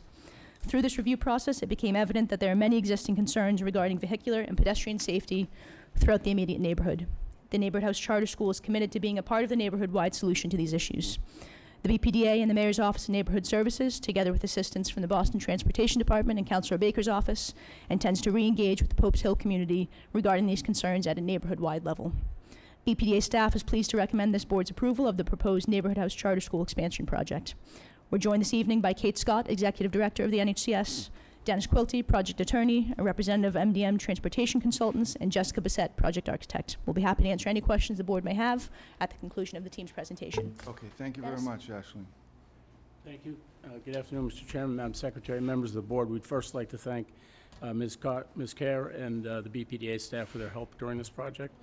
I think it'd be very helpful to let you know that the process has taken approximately 18 months in the community, during which time the applicant, the proponent rather, conducted 11 of its own abutter/neighbor meetings, which were very well attended.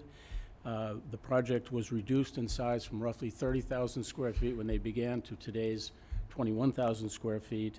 The massing, as you will see, was moved away from the neighborhood, and they did some very interesting design around the gymnasium, which is kind of built into the ground to kind of keep it less visible from the neighborhood, as well as parking was added on-site so that staff and other personnel could park on-site rather than be in the neighborhood parking.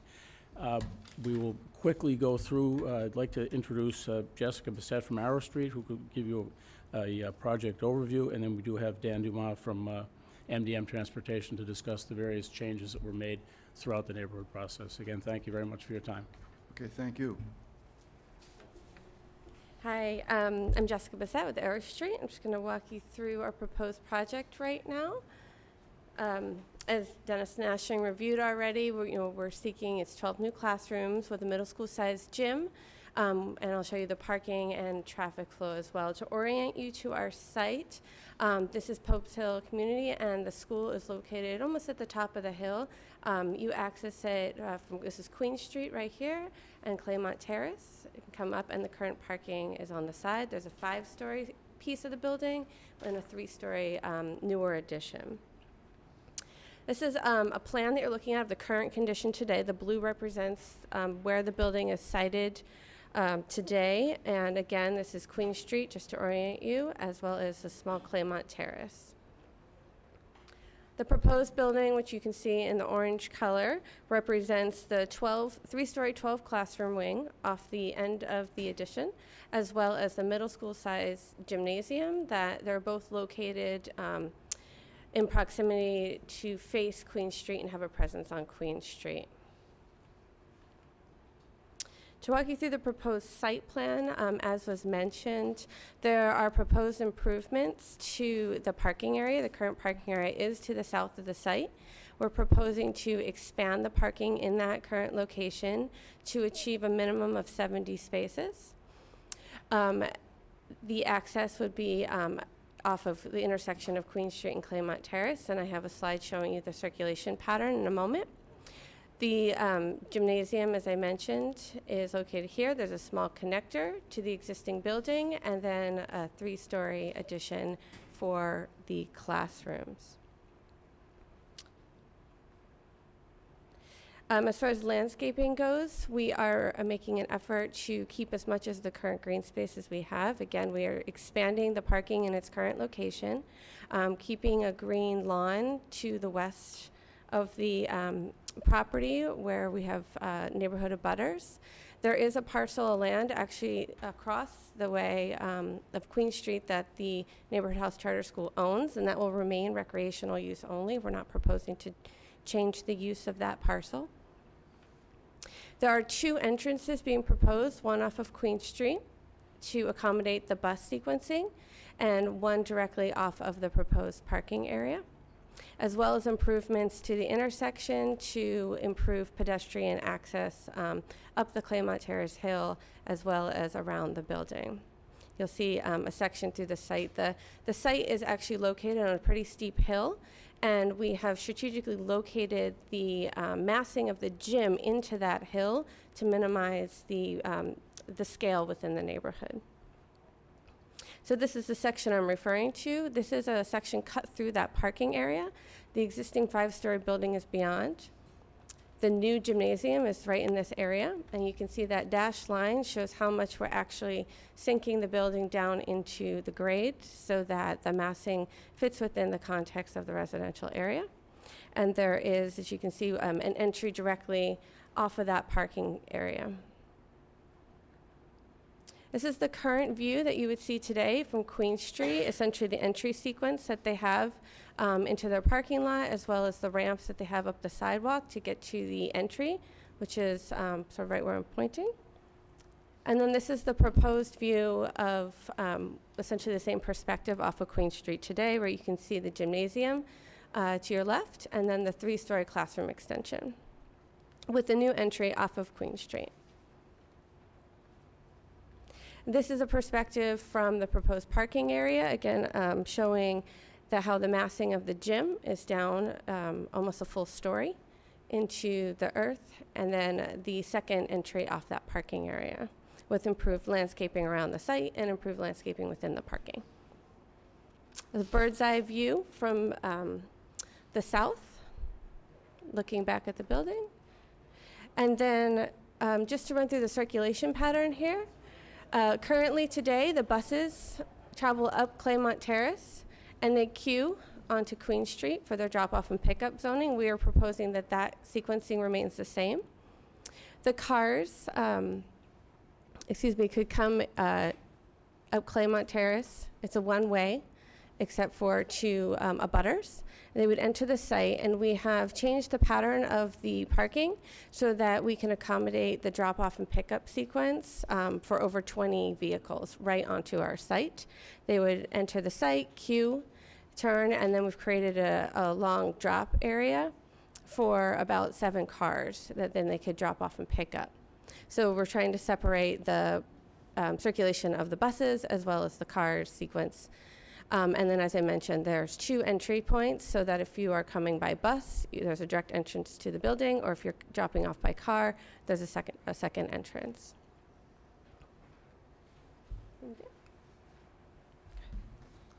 Good evening, I'm Dan Dumas with MDM. I'm going to go over the traffic mitigation plan.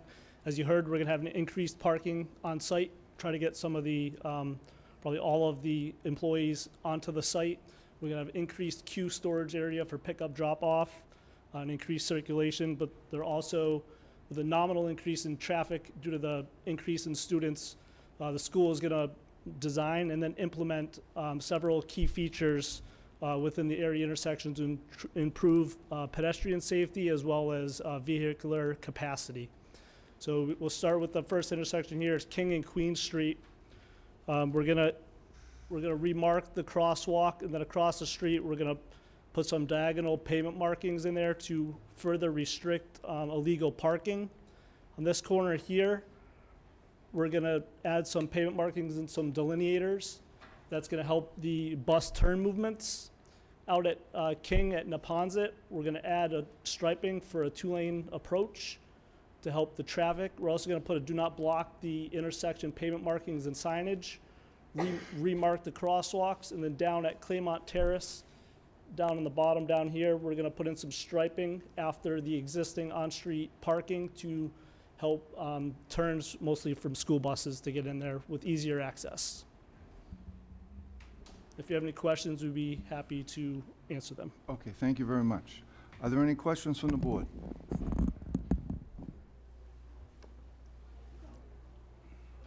How do you project this set of enhancements will impact on the school's enrollment? On the school's enrollment?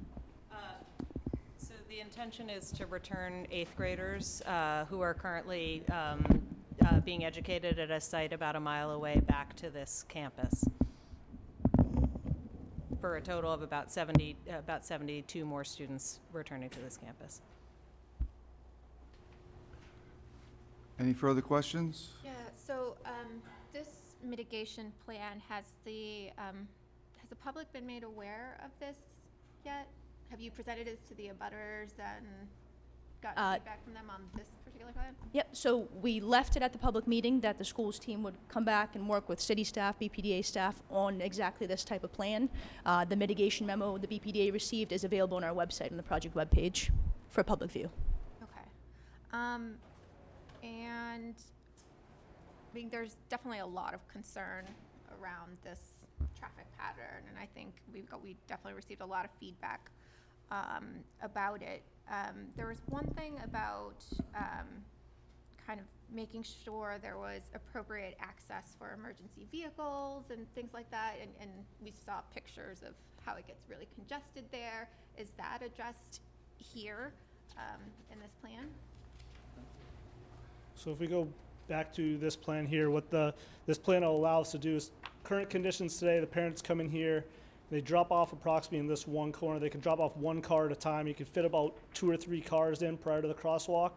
It really, in the morning and the afternoon, kind of congests things, where now we have room to actually queue about 20 vehicles in here, simultaneously loading approximately 6. So you should have much better traffic flow, be able to store all the buses within the bus lanes, so that should significantly improve existing operations with only minimal increase in number of cars. Okay. And there are also some comments on the playground abutters and concerns on kids climbing over the fence into a private parking lot, and what's... Yeah, so we've made some improvements to the fence to provide students, to create a situation where they can't get through, and are continuing to do work with our staff and to enforce and make sure that students are not leaving the property. And I mean, this is all an experiment. I really hope it works out and you see it, but have you set up formal communication channels between the school and the neighborhood to be able to receive feedback if this doesn't mitigate the situation? Yeah, so in addition to the 11 informal abutter meetings that we had previously, we've set up an informational website on the school site with all of the materials. We've also set up an email account specifically for neighbors to be able to raise any questions or concerns to the school, and so that we can handle them promptly. Okay, if there's no further questions, then a motion's in order. So moved. Second. All those in favor? Aye. Opposed? The ayes have it. Thank you. Congratulations. Good luck. Yeah. And now we're going to take a brief recess right now. When we come back, we'll do the public hearings. So we'll take a brief recess.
This is a public hearing before the Boston Redevelopment Authority, doing business as the Boston Planning and Development Agency, being held in conformance with Article 80 of the Boston Zoning Code to consider the 15 through 19 Congress Street Notice of Project Change in downtown as a development impact project.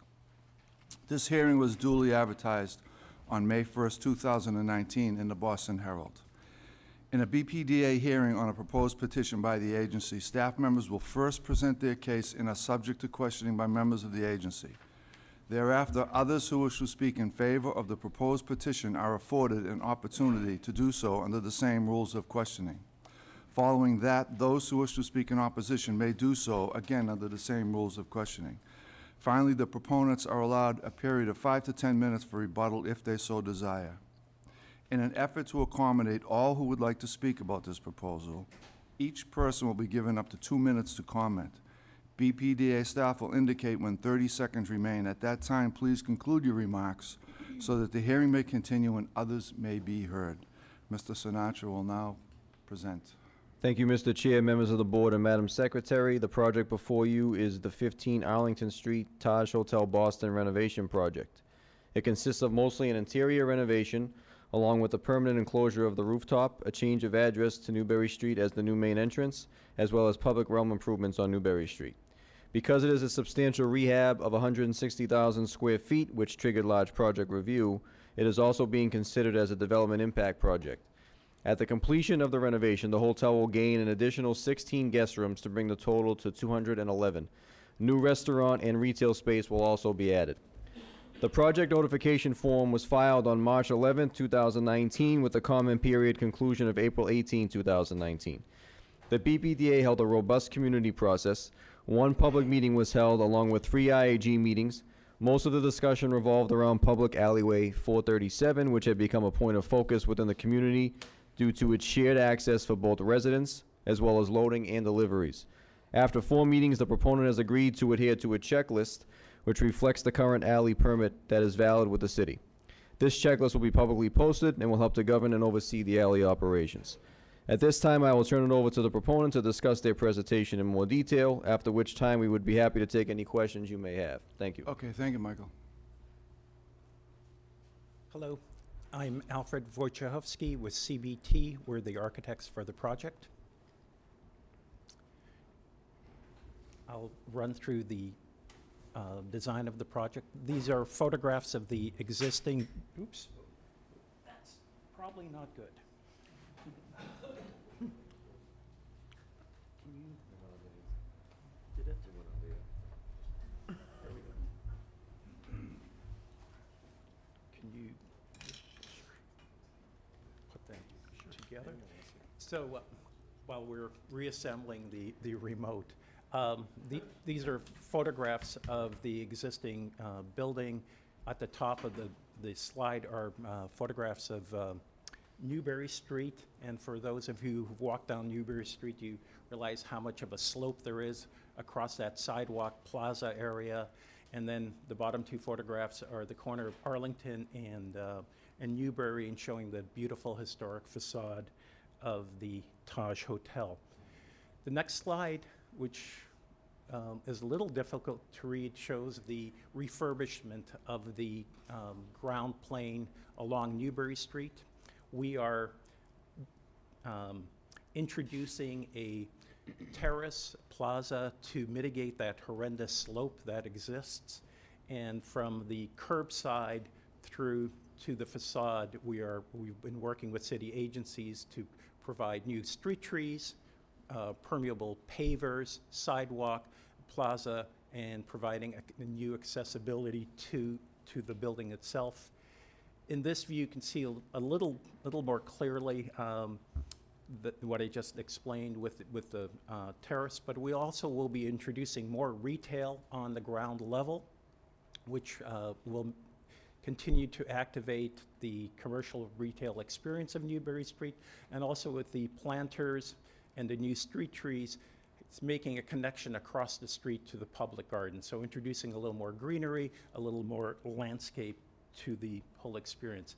We will be, as I said, refurbishing the facade, introducing awnings, and being very consistent with the architectural and design expression of Newbury Street. The plan on the left is Newbury, so new street trees, permeable pavers, sidewalk, the terrace, and then the existing door, new retail, existing retail, and then the sidewalk treatment continues along Arlington Street with street trees, pavers, and new sidewalk.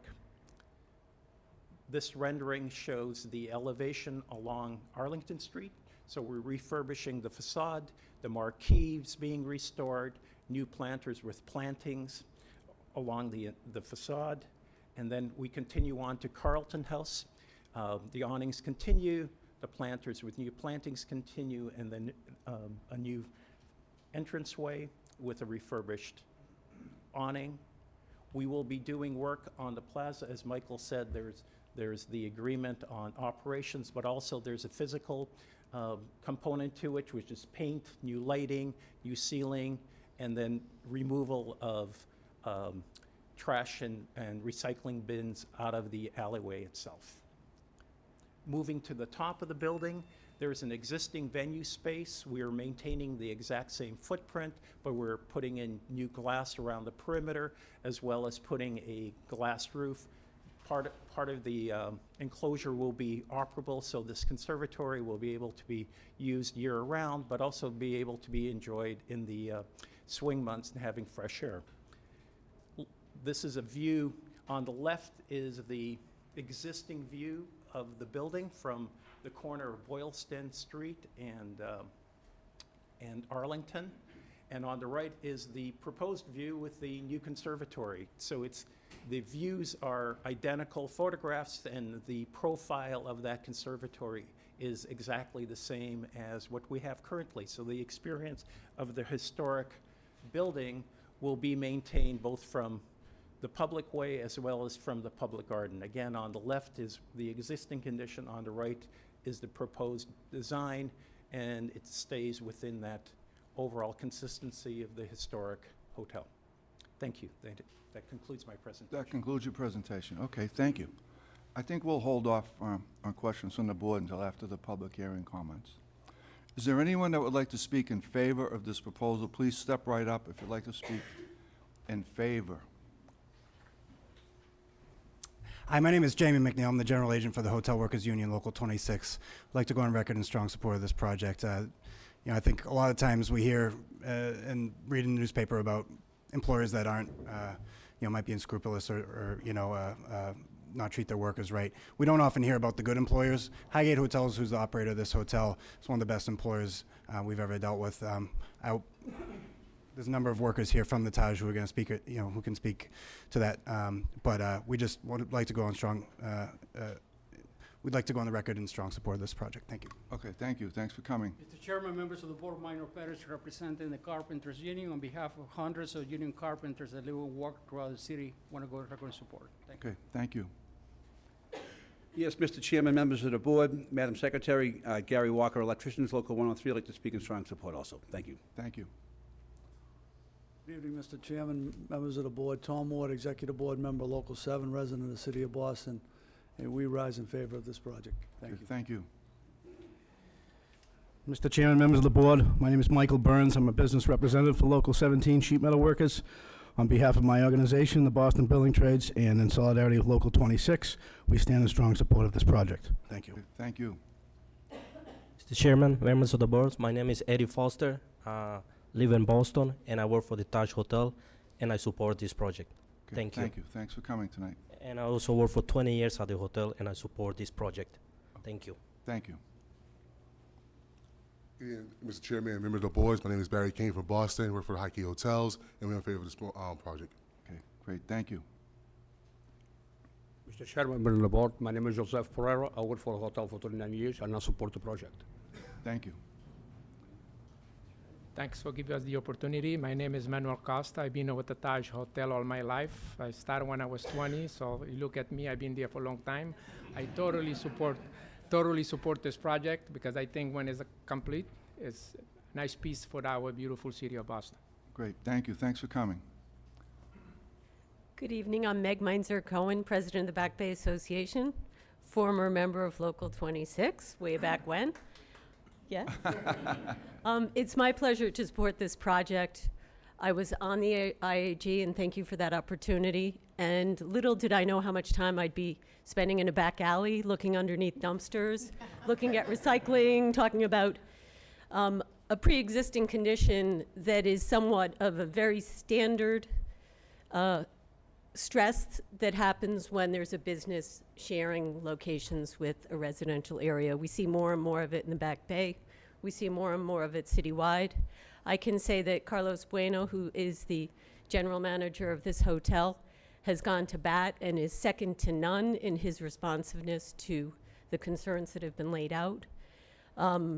They came up with a 22-point checklist, and they really have gone to the most extraordinary measure to try to improve an existing condition that's been there since the hotel opened in 1927.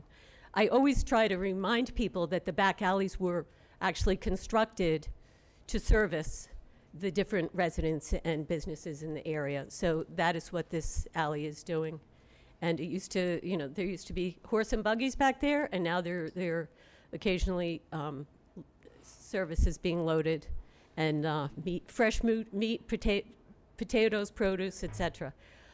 There was a push to try to get that from the street on Arlington Street, which was rejected out of hand. It would not work in the neighborhood under any circumstances. But it was a robust conversation. A lot of meetings happened, and I think this is a very good outcome. Thank you. Okay, great. Thank you. Thanks for coming. Is there anyone else that would like to speak in favor of this proposal? Anyone that would like to speak in favor? Is there anyone that would like to speak in opposition? Please step right up if you'd like to speak in opposition. Come right over here, sir. Yeah, thank you. I was trying to figure out how to do that.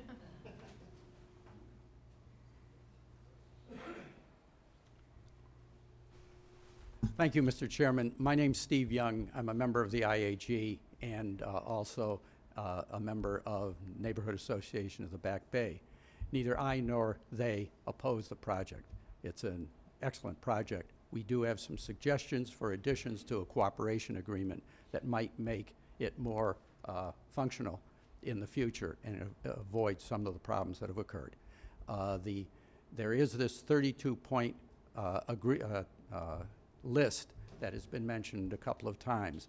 That is a PIC agreement that was signed in 1993 by the then hotel owner and the city. Presumptively, they both entered into it in good faith, and I'm sure that the hotel has been very good to work with in the PIC or in the IAG will enter into a cooperation agreement with the city in good faith. However, the problems that are safety problems and otherwise that have arisen in the alley have existed for 25 years. And they have existed not only because that PIC agreement was not honored, but it also wasn't enforced. The city probably didn't even know it was there because it didn't come up in the IAG until the last meeting. So there are items that could avoid problems in the future that could be added to a cooperation agreement. Some of those have been mentioned before, and I have a letter here from the Neighborhood Association at the Back Bay that will mention it also. One thing that isn't discussed, because this is primarily relating to, may I ask if I could have an extra minute, because it's for NAB too. No, but you can hand us that I will. letter to the secretary, and we'll include it into the record. Okay. But everyone gets the same amount of equal time. The other issue is traffic congestion on Arlington Street. The restaurant seating is nearly tripling. There's certainly going to be additional pedestrian and vehicular traffic on Arlington. We have been told during the IAG that there will not be a doorman on Arlington Street. The doorman's going to be over on Newberry because that is where the new entrance is going to be. I guess my time is up. I again ask, can I have 30 seconds for NAB? No, you're really, I have to be fair to everyone, you know. Thank you. But thank you for coming tonight, and please give your comments to the secretary, and we'll include them in the record. Thank you very much. Is there anyone else that would like to speak in opposition? Hearing none, are there any questions from the board? I have a question. The north side of Newbury Street, where the hotel is, has a fairly wide sidewalk, and I wonder whether any consideration has been given to creating a sidewalk cutout that would enable the vast number of Ubers and Lyfts that now clog up Arlington Street and much of the neighborhood. And it just strikes me that having a cutout there would enable vehicles to stop and unload on Newbury Street in a way that they haven't really been able to do that along Arlington Street, and could also facilitate some level of handicapped access and unloading for people's luggage. Has any thought been given to that? Member Landsmark, Jonathan Greeley, Director of Development Review here at the BPDA. I'll give you a quick response, and then maybe the hotel may want to chime in. Just want to note that this has been touched on, but I want to be really overt about this. This proposal had three separate elements. One was the rehabilitation of the hotel itself, right? So they're going through soup to nuts, all the rooms, rehabilitating the hotel. There's also some formalization of rooftop space. So if any of you been to an event or a wedding at the hotel, there was formalization of that space. It's lovely up there.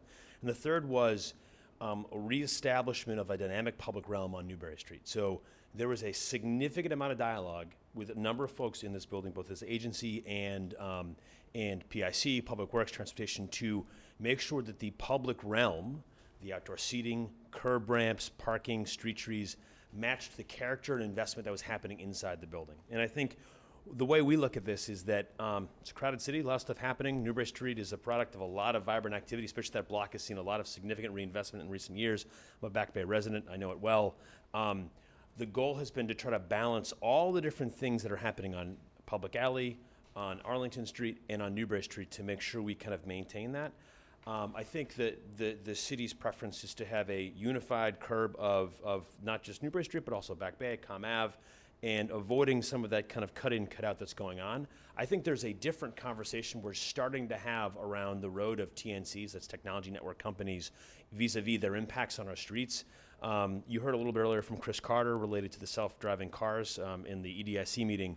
The Newer Mechanics, in partnership with Boston Transportation Department, is partnering on piloting a rideshare pickup zone on Boylston Street in the Fenway. And so we are starting to look at policies to try to alleviate some of the congestion related to TNC networks. That those challenges are not, they're not confined to Arlington Street. They happen on Com Ave, they happen on Newbury Street, they happen all over the city and Back Bay in particular. And so I think I would just say is that the end result you're seeing today and the kind of public realm that went through a really dynamic conversation at all levels of this building.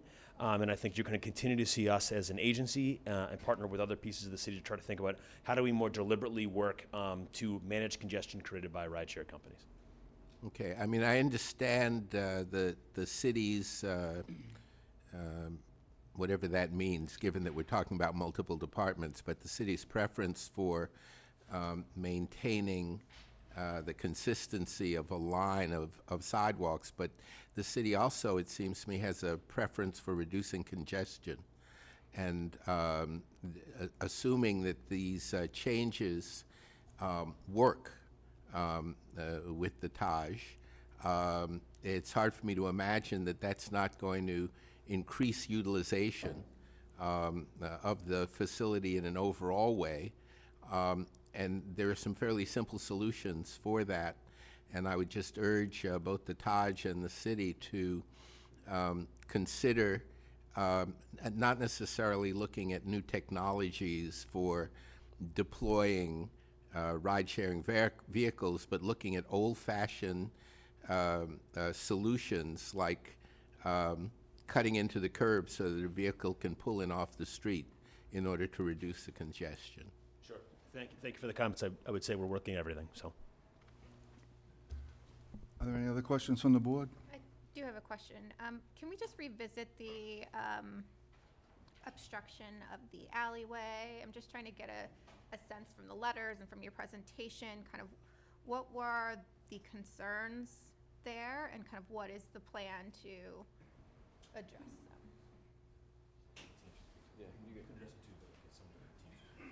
I'll have someone from the team address it, but just quickly, there were deliveries at certain times of the day, and I think on average between 8 to 10 minutes, and it obstructs it's a public way, so it obstructs cars, residents who live on Com Ave park in the back, and it obstructs their ability to pull into the alleyway off of Arlington Street. But I'll have the team address more of those issues. Good evening. My name is Carlos Bueno. I'm the general manager of the hotel. Thank you very much for the opportunity this evening to present. Some of the concerns that were expressed by our neighbors were that during the days, as deliveries were taking place, they would not be able to go through to their homes, and also the concern that there could be an emergency and a vehicle couldn't get through.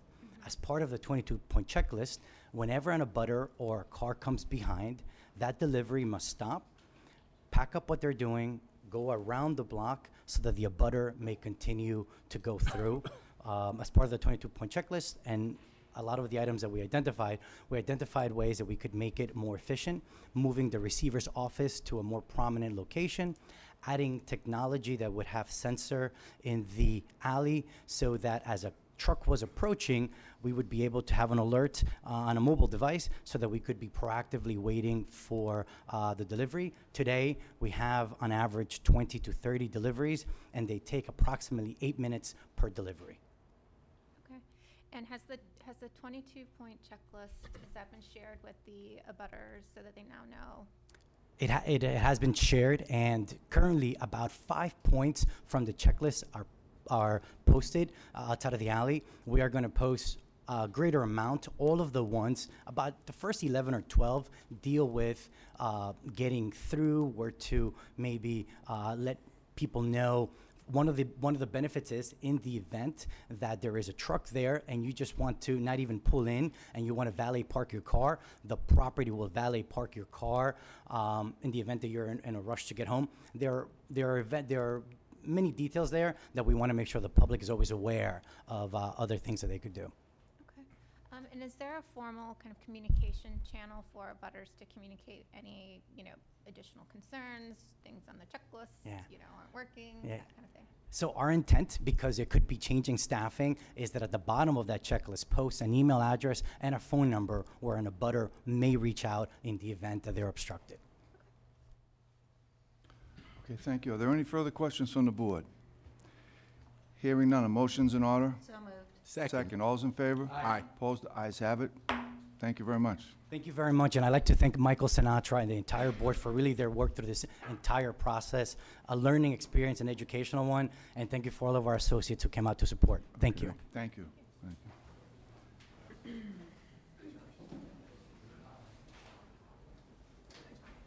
Okay.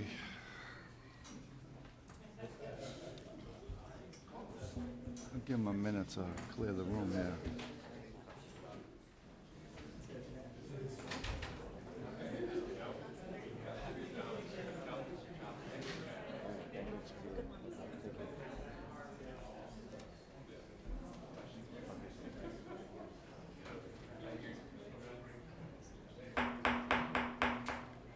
This is a public hearing before the Boston Redevelopment Authority, doing business as the Boston Planning and Development Agency, being held in conformance with Article 80 of the Boston Zoning Code, to consider the 15 through 19 Congress Street Notice of Project Change in downtown as a development impact project.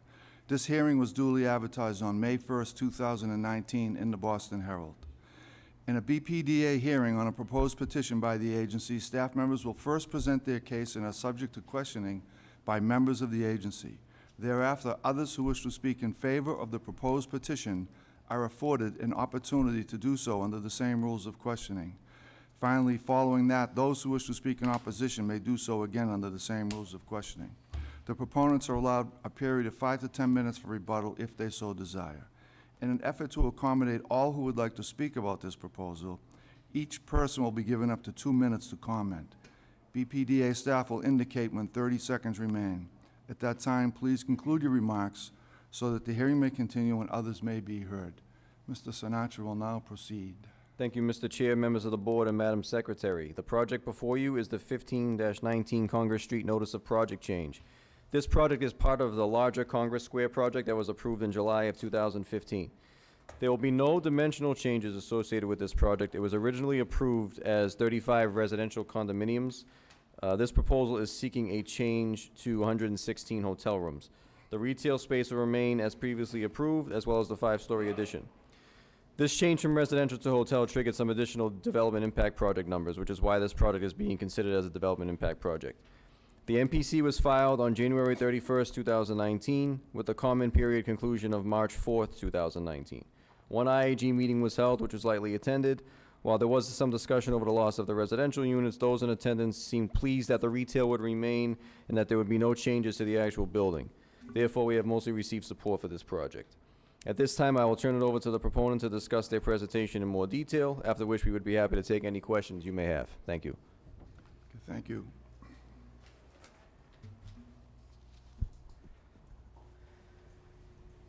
Thank you, Chairman and members of the board. My name is Tony Shaw, and I'm with the architecture firm Feingold Alexander Architects, presenting the project before you today.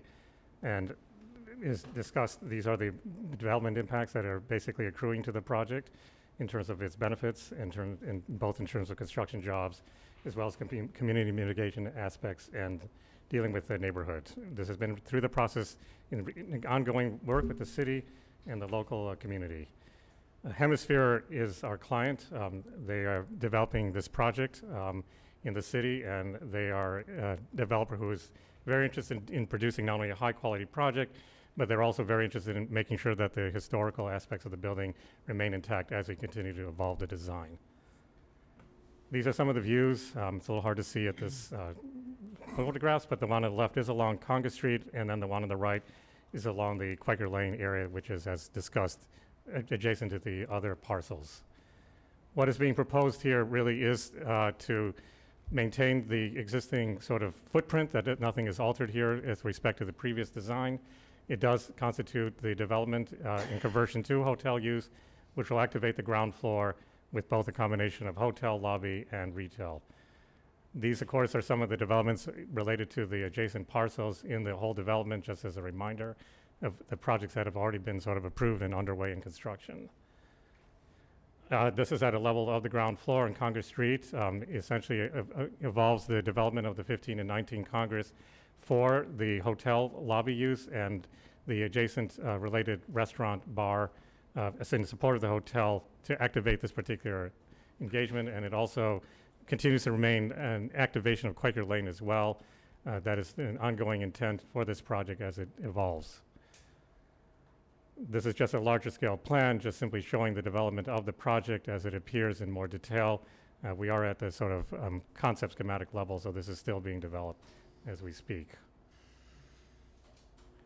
This is showing the elevations both along Congress Street and the north elevation, and the main thing to just simply point out is that the area that relates to the addition, which is still in keeping with the original intent, is 4 stories of addition here, of 19 Congress, and then the additional penthouse at the top. This just shows the existing configuration with respect to those 2 buildings as they exist right now. These are additional views along the Quaker Lane and along the other side.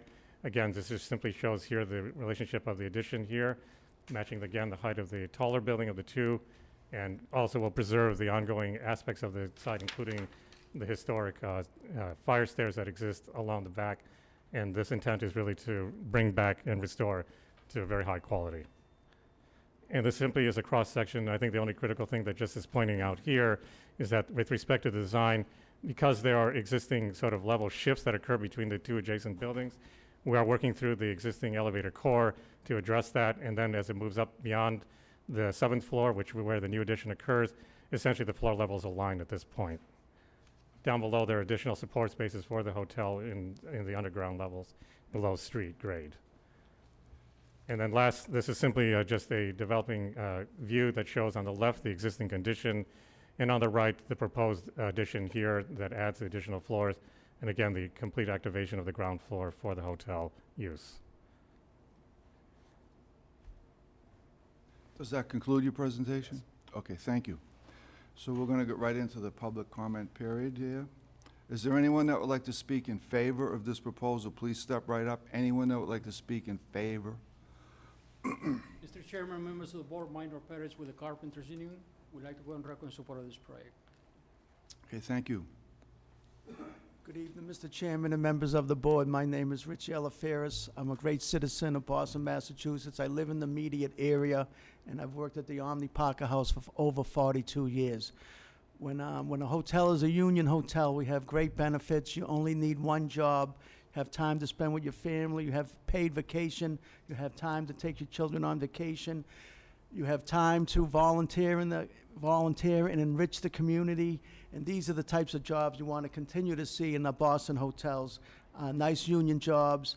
As a spokesperson for Boston Hotel Workers Local 26, we're in favor of the project. Okay, thank you. Thank you, Mr. Chairman and members of the board. Thank you. Thank you for coming tonight. Jamie McNeil, Local 26. What Richie said. We're in support. Yes, Mr. Chairman, members of the board, Madam Secretary, once again, Gary Walker, Electrical Workers Local 103. I'd like to speak in strong support also. Okay, thank you. Mr. Chairman, members of the board, Tom Ward, Executive Board Member of Local 7 of the Iron Workers Union. We rise in favor of this project. Thank you. Thank you. Thanks. Good evening again, Mr. Chairman, members of the board. Michael Burns, Sheet Metal Workers, Local 17. Along with the Boston Building Trades, my organization, and Solidarity, Local 26, we stand in support of this project. Okay, thank you. Is there anyone else that would like to speak in favor of this proposal? Is there anyone that would like to speak in opposition? Is there anyone that would like to speak in opposition? Okay, hearing none. Are there any questions or comments from the board? Well, I'll raise with this project the same question I raised with the last. First of all, I think it's a terrific project with a great architect that's done a lot of wonderful work around the city, particularly on preservation. So it's easy to support it in that respect. My concern goes to the fact that at that time of day when I believe most people are checking into hotels, which is to say from about 4 to 7 in the afternoon and into the early evening, Congress Street is already packed with commuters. And my concern, which doesn't go to the building, is what kind of mitigation may be available through the traffic department and through planning to make it possible for all the people who are going to be coming and going from this hotel not to jam up the intersection of Congress and State Streets in a way that will tie up traffic in all of downtown, probably for hours. And I can't say I have a solution for that because I'm not involved in the planning process. But I would like to hear from the proponent what kinds of mitigation steps could be taken to reduce the impact and the change from 35 condominium units, which will not generate a lot of traffic, to 116 keys in a hotel, which is certain to generate a lot of traffic at a time of day when this area is already heavily impacted. Thank you for the question. My name is Greg Sampson. I'm with Brown Rudnick on behalf of the applicant. We have been working with BTD to identify pickup and drop-off zones. As you can imagine, there's no intention at all to use Congress Street for pickup and drop-offs. There's no stopping there on a regular basis. That is done without permission. The applicant has committed to some mitigation with BTD for a Congress Street related project. So that's part of the recommendation. But we have areas that are used the cut through between Devonshire and in Congress Street on Quaker Lane that permit us to have drop-offs. And we're looking at a small volume overall of traffic in an area that can be, we can direct traffic to be outside of the busy streets, being particularly Congress Street and Devonshire. So Yeah, but I think the concern is is around kind of the ride sharing type of drop-offs, like, and I don't know if that you can even do this, right? But is there a way you can kind of direct or get them to drop the pin, you know what I mean? Like right at the drop-off area, and prevent some of that, some of the direction, because I mean, you've heard that pull over here. Sure, I do think that is possible. I know that all of the ride-sharing services have the ability to fix the location for, you know, if you're in a large building, you can pick a drop-off or pickup. So that's something we certainly would work with, and I imagine, you know, BTD can point us in the right direction, and a lot of those points of contacts on how to make that happen and making sure it actually is dropped in the right location. Again, Jonathan Greeley. I just want to add one other point that I think the best thing this hotel going for it, it's right next to a Blue Line station, which is 10 minutes from the airport. So one of the great amenities about locating hotels in places that have excellent transit access to and from the airport is that will help mitigate that traffic. So I recognize that, like anything in the city, traffic will be generated. That's a product of a productive economy. It's a product of economic growth. So I think you heard a little bit about the push. I'll elaborate. One of the mitigation elements is contributing money to a bus rapid transit project for Congress Street. So BTD is spending a ton of time thinking about Congress Street as a corridor to more effectively move people in buses, et cetera. So they're putting their money where their mouth is, literally helping us think about mobility goals outlined in Go Boston 2030. And so I would also posit that while there may be people coming and going in terms of TNC companies, this is also right in the heart of one of the most transit-friendly, walk-friendly neighborhoods, not just in the city, but in the country. And so I think this is an extremely appropriate place to locate a hotel, and I think that we will continue to work, as we do across the city every single day, continue to tweak and deal with policies related to congestion. But I think this is, based on the overall location here, we're pretty confident this is a good one. Yeah, I concur with that, but I have to say that it doesn't strike me that the business travelers who are most likely to be the users of this hotel are likely to hop on the Blue Line as the way to get into town. I mean, the proximity of the Blue Line is great.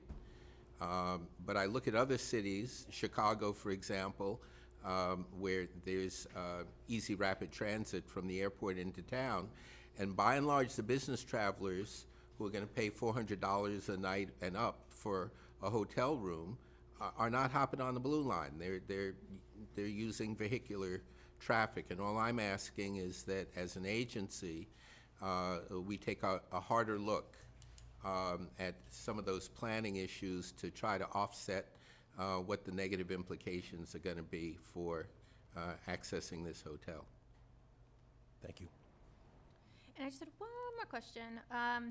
So, and I'm not sure if I just missed it in the presentation, but what were some of the factors that drove the project change to turn from residential to hotel?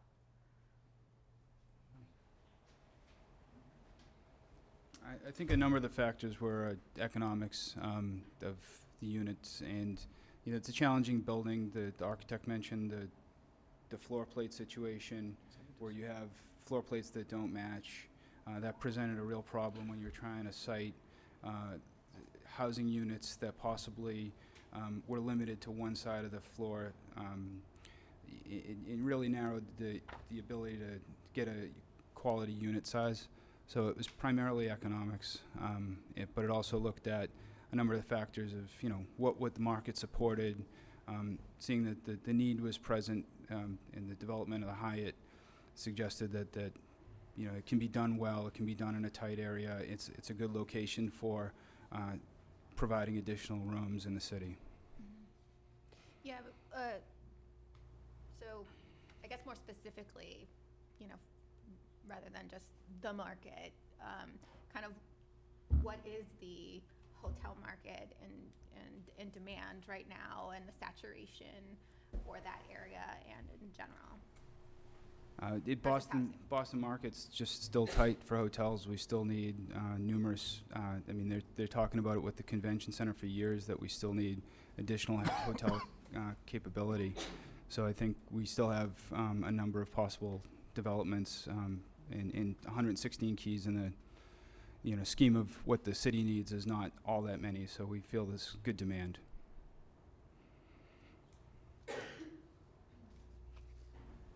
Go ahead, Mr. Moynihan. I'd say just a couple of comments. The market is strong enough to get financing, so that's really what dictates this, and it might have something to do with the condos as well. But Jonathan, to back up and support what you're talking about, 99 Tremont Street was a similar scenario. It's right there on the sidewalk. The same thing with the Parker House, similar scenario with a side street, and the same goes with the hotel right next to the New England Homeless Veterans, same thing. It doesn't seem to bother anything there, so I assume it's gonna be fine there as well. But there's other hotels of similar frontages and similar challenges, and they seem to make it work. I've spent the last year spending some time with the convention centers. They contemplate the next, I don't want to say phase, but like the future of that facility and how do they continue to modernize and stay current. And the number one challenge they would identify, whether it's the convention center stays where it is today or potentially expands in the future, is access to hotel rooms. The vast majority of our hotel stock is actually in the Back Bay. There's a spatial mismatch challenge there. And so the ability to kind of co-locate hotels downtown, on transit, I would argue that as somebody who's takes the Blue Line frequently to and from the airport, it is a far better way of getting to and from the airport than an Uber or driving. Anybody who's taken the new Uber setup will tell you it's an interesting experience in and of itself, right? So I think that it's clear that the city needs lots of different things. We need housing, we need commercial space, and we need hotels. And again, I come back to this is a really good location, walkable, transit-oriented, with great access to the seaport. And that's one of the things we're working with the BRT is making sure we have better connections between North Station and South Station. Yeah, that was helpful. I think anytime we're changing something from, housing over to, to hotels or any different type of usage, I think it'd be really helpful to, maybe in the presentations call out those factors more so we can get a, quantifiable sense of like why this change makes sense and we can all feel comfortable with doing that. So. Yeah, absolutely. We'll get you better answers than just the market, but fundamentally, high level, that is the answer. So. Yeah. Yeah. Okay, if there's no further questions, a motion's in order? So moved. Second. All's in favor? Aye. Opposed? Ayes have it. Thank you very much.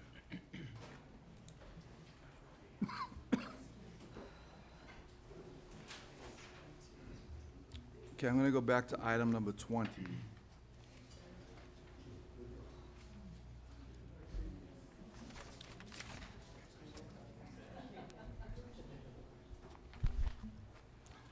Item 20, request the authorization to issue a certificate of approval pursuant to Article 80, Section 80E6 of the zoning code for the construction of 23 residential condominium units, including 4 IDP units, of which 2 will be artist live work units, and 11 parking spaces located at 121 Brookside Avenue, and to take all related actions. Ashling. Thank you, Chairman Burke. Good evening again, Madam Secretary, members of the board. I'm pleased to be before you this evening on behalf of BPDA staff to recommend approval of the most recent project to come out of the Plan JP Rocks planning study at 121 Brookside Avenue in Jamaica Plain. The project site, which falls within the Plan JP Rocks study area, consists of 2 presently vacant parcels located approximately 500 feet from the MBTA's Green Street station. As adopted by the BPDA board on March 2nd, 2017, Plan JP Rocks provides recommendations, strategies, and guidelines for affordable housing, jobs and businesses, urban design, green buildings, and improvements to transportation, open space, and the public realm. 121 Brookside Avenue LLC filed a small project review application with the Boston Planning and Development Agency on January 4th, 2019 for the construction of a new 4-story residential building totaling approximately 25,772 gross square feet. The proposed project is contemplated to include 23 condominium units, of which 2 artist live work units will be provided in accordance with the inclusionary development policy, and 2 additional residential units will also be designated as IDP units. Parking for 11 vehicles is provided in a ground floor garage. The proposed project successfully responds to many of the Plan JP Rocks priorities for new housing, in particular artist live work housing, affordable housing, urban design, green building, open space, and transportation. In addition to public realm improvements along Brookside Avenue, including widened sidewalks and landscaping, the proponent has also committed to making a $10,000 contribution to the Boston Parks and Recreation Department for improvements and maintenance to the nearby Johnson Playground. The proposed project has received a vote of support from the Brookside Neighborhood Association. A letter detailing that vote is available in the comments section of your board package. I'll be happy to answer any questions the board may have upon conclusion of the proponent's presentation, and I will hand it over to Cheryl Tagayas, project architect. Thank you. Thank you, Aisling. Mr. Chairman, Madam Secretary, members of the board. This project, as Aisling said, falls in the JP Rocks plan, and you can see the site here relative to the Green Street T station, the orange line here, Green Street here, Brookside Ave, and Amory Street. Again, the site located here, T station here, the Johnson Playground that Aisling referenced here, the Southwest Corridor Park here, and the Flaherty Playground here. Brookside Ave, Green Street. This is a zoning. The underlying zoning is local industrial. Our current condition there is a parking lot. You can see it here in this location. And again, looking north, so in this location. So it's asphalt to the sidewalk, narrow sidewalk, chain link fence. We're looking to bring residential vitality to this location. As Aisling said, providing a better public realm with wider sidewalks, with the Complete Streets program, adding trees and landscaping. On the first floor, these are the live-work studios, and so there's ample glass and exposure for people who may want to display their works. And then the entrance to the upper floor residential units is right here. As far as the JP Rocks plan, there are step backs at the fourth floor, and there's variety in terms of the massing and material choices. Again, at the street level, you can see that more at eye level. And then at the ground floor plan, these are those two live-work studios, so we were looking from this angle. This is the entrance to the residential units.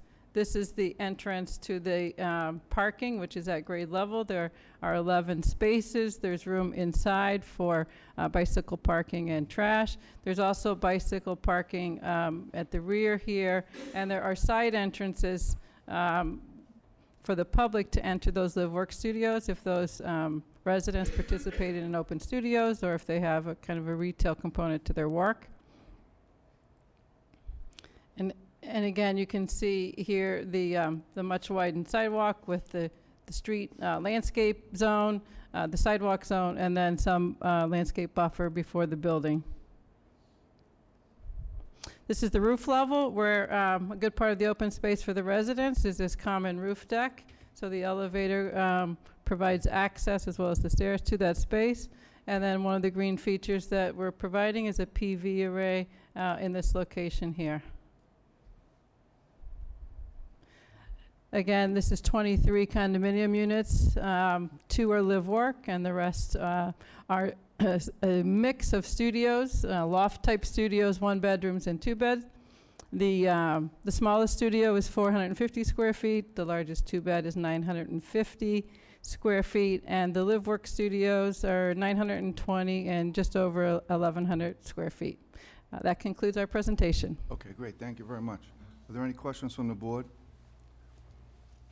Hearing none, a motion's in order? So moved. Second. Second, all those in favor? Aye. Ayes have it. Thank you very much. Item number 21, request authorization to issue a determination waiving further review pursuant to Section 88.62 of the zoning code in connection with the 6th notice of project change for Phase 1A of the Waterside Place project to allow Boston Veterinary Clinic to use the last remaining 3,393 square feet of the first floor commercial innovation space and to take all related actions. Ashley. Thank you, Mr. Chairman, Madam Secretary, members of the board. Me again, one last time. On June 21st, 2007, the Boston Redevelopment Authority Board approved the Waterside Place project, which is located on an approximately 3-acre site within what is known as the Commonwealth Flats development area of the South Boston waterfront. Through 5 prior notice of project changes, the full details of which are available in your board memo, the Waterside Place project has come to consist of 2 phases, Phase 1A and Phase 1B.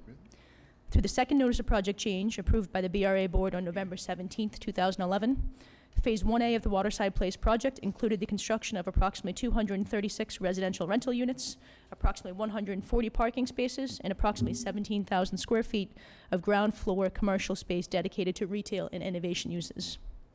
Of that space, approximately 7,000 square feet was allocated to an innovation center. Phase 1A was completed in February of 2014. Phase 1B of the Waterside Place project, as approved by the BRA board on July 14th, 2016, through the fourth notice of project change, consists of the construction of an approximately 325,000 gross square foot residential apartment building located at 501 Congress Street, inclusive of 307 rental units, approximately 40 parking spaces, approximately 1,400 square feet of retail space, and 62 innovation units. Construction is currently underway on Phase 1B. Before you this afternoon is the sixth notice of project change for the Waterside Place project, which relates specifically to the Innovation Center contemplated and approved in Phase 1A of the project. You will later hear from Theone Alejandro of the Drew Company, who will be able to provide additional background on her team's efforts in recent years to secure tenants for the innovation space since construction of Phase A was completed 5 years ago. Given the challenges in occupying the space with an appropriate innovation user, the BRA board approved a third notice of project change on January 14th, 2016, allowing a portion of the innovation space in Phase 1A to be designated for use by the South Boston Community Health Center, which presently occupies about 2,962 square feet of the ground floor innovation space. The sixth notice of project change before you proposes changing the use of the remaining 3,593 square feet of ground floor innovation space of Waterside Place Phase 1A and allowing Boston Veterinary Clinic to lease the space, and by doing so, provide further neighborhood-oriented services in the South Boston waterfront. Theone? Okay, thank you, Ashley. Good evening, Mr. Chairman, Madam Secretary, members of the board. Thanks for your time tonight. We'll just briefly, Ashlyn gave you a pretty good background of where we are. So Waterside Place is currently under a ground lease with Massport. We went through the Article 80 voluntary process several years ago. 7,000 square feet of space was allocated on the ground level on Congress Street for an innovation center. We have struggled for the last 5 years to fill that space. As you can see on this plan, on the left is the remaining space that we have, about 3,593 square feet. On the right side, outlined in red, is where we have the South Boston Community Health Center. We have engaged several brokers. We have talked to over a sampling of potential tenants that are listed here, and we have been unsuccessful. What we found is that the 7,000 square feet we started with was a little bit too small for a lot of the traditional co-working type companies like WeWork and WorkBar. They wanted more space than that. Most of the traditional startups and tech startups and entrepreneurs wanted a little bit less space, or they couldn't afford the build out. They didn't have their financing in place yet. So as we've been trying to find a user for this remaining space, the Boston Veterinary Clinic, who currently has an operation in the South End, came forward inquiring about space. And we thought it was a great fit, a great amenity for our building, as well as the Seaport in general. One of the biggest complaints we hear from most of our residents and people in the neighborhood is that there really are not enough neighborhood services. We have luxury apartments, we've got high-end office space, we've got high-end retail, we have more bars than anybody probably would imagine you could fill, and a lot of restaurants. But we don't have neighborhood services that really make this a neighborhood. So we're here tonight to seek a waiver for the innovation use. With me as well is Paul Materis and Dr. Brian Borkin, also known as Dr. B, who are here, who can say a few words about what they have existing in the South End and what they're looking to do here for the Seaport. Okay, great. Thank you very much. So, Boston Veterinary Clinic was founded with the idea that we are here to enhance the human-animal bond. And in doing so, we work with our patients and our clients on their health. And in return, the health of our animals in our neighborhoods, in our community, directly impacted our health.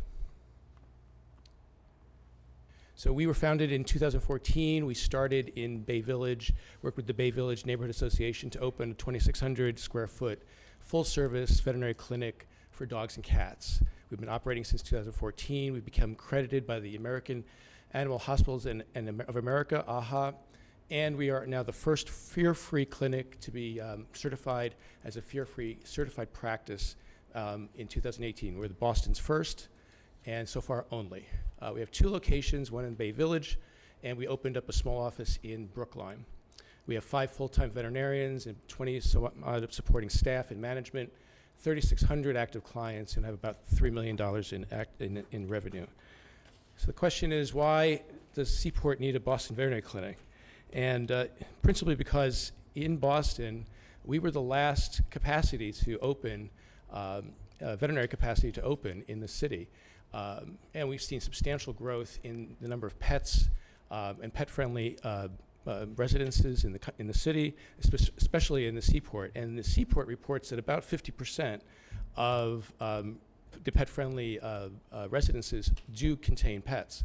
And right now in the Seaport and the surrounding neighborhoods like Fort Point, Waterfront, North End, West End, there isn't a veterinary clinic. And we're near capacity. So we are proposing to open up another full-service clinic to service Seaport, Fort Point, North End, Waterfront, South Boston, and the Financial District. We're going to offer wellness, sick, daytime emergency, puppy and kitten, dentistry, surgery, in-house lab diagnostics, digital radiography, ultrasound, laser therapy, acupuncture, and house calls. We offer these services currently in the Bay Village location, and we will extend that over to the Seaport. This facility will also be AHA accredited. We'll also seek out fear-free practice, and we will add a certified cat-friendly hospital to the location. 2 new services we'll be offering, one in behavior and training. There isn't a behavior and training board-certified offering other than Angel in the city, and there's huge demand for this. We'll also segment a piece of this for Cat World, which will be the first, Boston's first and only separate cat clinic. We'll be open Monday to Friday, 8 to 7, Saturdays, 8 to 1. And well, the cat people will understand why I did that. And then we're closed Sundays. Yeah. It'll start off with 2 to 3 veterinarians and about 10 nurses, and we'll grow from there. Again, we try to make this Boston Veterinary Clinic is supposed to be a seamless experience. So if wherever you are in the city, your records will follow you, and you could use any of this of the locations in the network. Thank you. Okay, thank you. That conclude the presentation? Okay, great. Are there any questions from the board?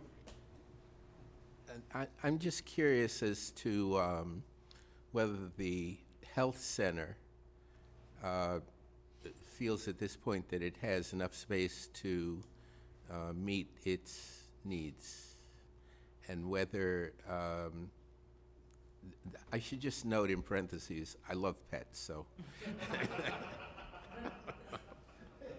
My neighbor's cat and I are like, you know. My neighbor's cat, well, I travel. But anyway,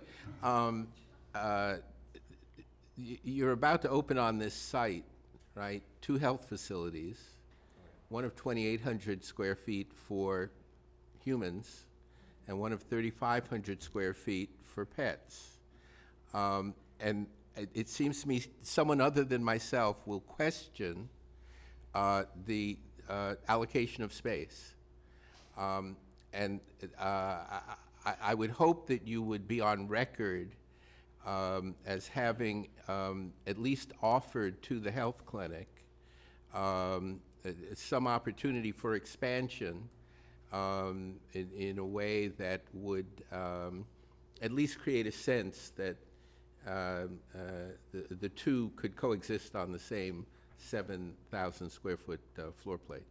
Sure, thank you. It's a great question. We certainly have had the space available next door for the health clinic. They've been open for a couple of years now. They've been very successful. They've been a great tenant, very supportive of this project. They're aware that we've been speaking to Boston Veterinary Clinic to be here as well. Right now they don't have any current plans to expand. I can't speak to what might happen in 5-10 years or something. But they certainly have had the opportunity now. The only inquiries they've really had is whether we would put a pharmacy or something that is complementary to their space in that location, but nothing has really come to fruition. As far as the disproportionate allocation between clinics for humans versus pets, all I would say to that is that I think humans have a lot more options right now. I mean, as Paul just pointed out, there's really not a lot of veterinary clinics around. And I think if you look at, South Boston, Seaport, Fort Point Financial District, there's so many more residents coming in, and all of these new buildings are pet friendly, which is different from Boston 10 years ago, 20 years ago. Most of the residences didn't allow pets. 30 to 40% of our residents in just Waterside alone have pets at any time. Sometimes it's higher, sometimes it's lower, but they just don't have any options really without traveling pretty far. So we think, it's not that big of a difference. We're not talking about 20,000 versus, 2 or anything. It's really just the use of the space. So we think it's a good amenity. Our residents are very excited about it. And I know we have a lot of letters of support from some of the residents in other buildings in the Seaport as well. And a lot of letters of support, from Boston Vet in Bay Village of what great community members they've been. Thank you. If I could add, John Drew, I'm the developer of the project. I just want to add, with the South Boston Neighborhood Health Clinic, they're established this new center with us down there on a grant. The grant is up for renewal. They expect to have it renewed. I called them, talked with them about this use and whatnot. They were comfortable with the use. They are comfortable with the use. I've assured them that what we'll do is we'll put the two teams together and see if they can in fact work in unison at the site.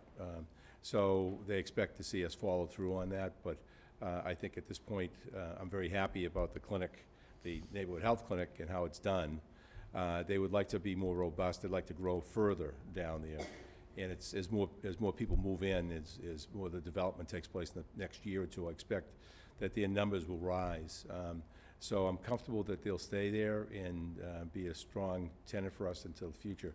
The nice thing about the vet piece is that we didn't come back here to ask you to approve just anything. We want to change the use. We wanted to make sure it was a use that was, since we're not doing innovation, it's a use that in fact we can show benefits the neighborhood. And we know from all of our information, but just in our own building, the buildings around us, this is a very valuable add to the neighborhood. And hopefully will help answer some of the questions people have about the neighborhood, having more uses within it that people can take advantage of. So thank you. Okay, thank you. Sorry. Go ahead. I just want to comment, Ted, my Chihuahua needs a vet that is closer. And I'm I know we already are there. But so what is the timing here for when you think that's going to be, open? I'm a resident of that area, so there is a significant shortage, and I think there's tons of dogs in those high rises. So I think it's. So right now we have a term sheet that's been signed up with them. We are close to finalizing the lease. We are, I think, within a week or so of finalizing that. They've been working on plans for the space. We submit that because it's Massport property. We go through Massport to get their approval first. Usually happens within 30 to 60 days, and then it gets submitted to the state building department for the building permit. So all of that is probably 30 to 90 days. Given the type of build out they're having, we don't expect any major hang-ups on any of that. And then approximately 4 to 6 months for construction. So hopefully by the end of the year, you'll be able to have your pet service there. So. Awesome. Thank you. Are you going to recuse yourself from this vote? Why not? I have a vested interest, or my Chihuahua does. Okay, so if there's no further questions, a motion's in order. Second. Second, all those in favor? Aye. Ayes have it. Go to the dogs. Item number 22. Request authorization to issue a certificate of completion to Boston Chinese Evangelical Church as redeveloper of parcel R3C for the construction of a church facility in the South Cove Urban Renewal Area, project number Massachusetts R-92. Christopher. Thank you. Good afternoon, Chairman Burke, Acting Director, and members of the board. Before you is a recommendation for approval allowing the director to issue a certificate of completion for the construction of a church building on parcel R3-3C located at 249 Harrison Ave in the South Cove Urban Renewal Area, project Mass R92. The BPDA staff recently inspected the project on May 14, 2019, and found the improvements were largely constructed according to the plans previously submitted to and approved by the Boston Redevelopment Authority. May I answer any questions? Excuse me. Okay, thank you. Are there any questions from the board? Hearing none, a motion's in order. So moved. Second. Second, all those in favor? Aye. Ayes have it. Thank you, Christopher. Item number 23, request authorization to adopt a confirmatory order of taking for parcel R-3A2 located at the corner of Washington Street and Marginal Road in the South Cove Urban Renewal Area, project number Mass R-92. Is this the same project? Ray? Yeah, thank you, Mr. Chairman, Madam Secretary, and members of the board. This vote is related to the last vote in that these parcels are being assembled for the construction of the new Josiah Quincy Upper School in Chinatown. So the city is purchasing the Boston Chinese Evangelical Church and the adjacent, it's a basketball court, parcel R3A-2. So this particular vote is authorizing a confirmatory order of taking for the adjacent basketball parcel. Prior to this, BPDA Legal has taken steps to consolidate these parcels, including discontinuance work with Public Works and the Public Improvement Commission, and also various easement agreements and releases have occurred as detailed in the board memo. So this confirmatory order of taking serves to clear the title, ensuring that there are not any clouds on the title that could hamper moving forward with this development. So I'm happy to answer any questions. Okay, thank you. Are there any questions from the board? Hearing none, a motion's in order? So moved. Second, all's in favor? Aye. Ayes? Thank Ayes you. have it. Thank you. Item number 24, request authorization to issue a certificate of completion and to enter into an amendment to the land disposition agreement, loan agreements, and all necessary documents in connection with the transfer and financial restructuring of the St. Botolph Assisted Living Community Project on parcel 6. Tim. Thank you, Chairman Burke, members of the board, and Secretary Polimas. The St. Botolph Assisted Living Community Project, now known as the Susan Bayless Assisted Living Project, is an 82-unit mixed-income rental housing development providing housing and support services for frail elders, of which currently 54 are income restricted. The project was completed in 2003. It was quickly evident that the project was in financial difficulty and was financially restricted through a two-step process in 2005 and 2007. As a result of this, the BRA has 2 notes on the project. These notes were due on July 31st, 2020.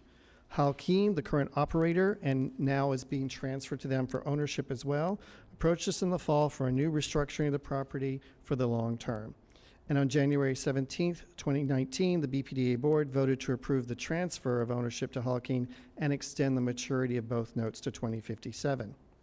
At that time, Hal Keen had proposed changes in the affordability structure of the project, but in the interest of timing related to the transfer, Hal Keen was willing to complete the transfer while still considering the affordability levels.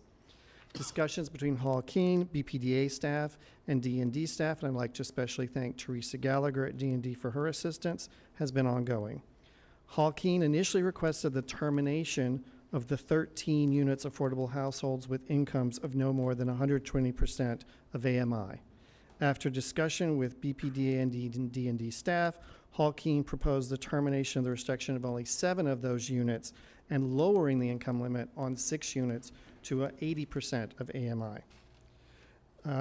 Again, D&D staff did an exhausting review of the documents and the financials and looked at stress tests on this. Because this is an assisted living project, it's the service fees that are the biggest challenge to keeping up the project. And they determined that to keep the financial of the project for the long term, this was one move that we think would assure that for the long term is this change. Also, although this board did approve a certificate of completion in 2005, it does not appear that it was actually released. And so we are actually asking for another certificate of completion today to make sure we can clean up the records and do that document now. And so as part of that, staff architect and I did visit the property to make sure this 15-year-old building is actually there. And it is, and it's operating well. Thank you. Any questions? Okay, thank you, Tim. Are there any questions from the board? Are the affordable units currently occupied? Some of them are not, actually, and they do have difficulty filling the 120% units, and that's one reason why. It's not just the financial feasibility, it's also filling those units. I think it'd be good to provide this summary. In the current project, there are 9 units at 30% of AMI, which there will continue to be. There are and will be 18 units at 50% of AMI. There are and will be 9 units at 60% of AMI. And at 80% of AMI, we will go from 5 to 11 units, and the 120% units would therefore be eliminated. So we're losing 7 income-restricted units, but they're at very high incomes. Okay, if there's no further questions, a motion's in order. So moved. Second. Second, all those in favor? Aye. Opposed? Ayes have it. Thank you, Thank Tim. you. Going to go to item number 28, request authorization to expend $100,000 to 8 Fenway nonprofit organization with funds provided by the Fenway Park Demonstration Project Community Benefits Fund, and to enter into grants agreement. Sanal? Good evening, Chairman Burke, members of the board, and Madam Secretary. As you mentioned, I'm here tonight to request authorization to enter into grant agreements with 8 nonprofit organizations to disperse $100,000 from the Fenway Park Demonstration Project Community Benefits Fund. These funds will go towards beautification efforts in the Fenway neighborhood, and is the 5th round of funds from this giant fund. We received 8 applications, and we're recommending that all eight organizations receive funding in this round. Details are in the board package. I'm happy to answer any questions. Okay, thank you, Sanal. Are there any questions from the board? Hearing none, a motion's in order. So moved. Second, all those in favor? Aye. Opposed? Ayes have it. Aye. There you One go. recusal. He's recused. Oh, and one I second. recusal. Sorry, second. Okay, Second. Aye. I got it. Item number 29, personnel. Thank you, Mr. Chairman, members of the board, Madam Secretary. There are just a couple of items for your consideration on the BRA agenda this evening. We have one travel item for your consideration with details listed in the board memo. That would be David Carlson, Deputy Director of Urban Design. And then there's just one policy and procedure item for your consideration with the details listed in the board memo, and that's similar to the EDIC, the BPDA travel policy, and the approval is requested for updates related to the employee policy. Okay, are there any questions from the board? Hearing none, a motion's in order. So moved. Second. All those in favor? Aye. Ayes have it. Thank you very much. Item number 30, contractor will need a motion to pay the bills. We pay our bills. Second, Second. all those in favor? Aye. Opposed? Ayes have it. Item number, a brief director's update. Do you have one? Yes, it'll be very, very brief, Okay. I promise, Mr. Chairman. I just wanted to take a second and reintroduce Brian Connolly, who's our new Director of Finance. He joined us a few weeks ago from the town of Weymouth, where he served as the Chief Financial Officer for 3 years. He has spent his entire career in government and nonprofit finance, and he's a resident of East Boston. He was born and has lived there most of his life, and we're super happy to have him on board. So I just Great. wanted to welcome Well, him. welcome. Thank you. Welcome. Thank you. That's it, I'm done. Okay. A record, can we tell the director how fast we're? Yes, I will, yeah. Okay, so I need a motion to adjourn the meeting. I move we adjourn the BPDA meeting. Second? Second. All those in favor? Aye. Opposed? Ayes have it. Meeting adjourned. Thank you.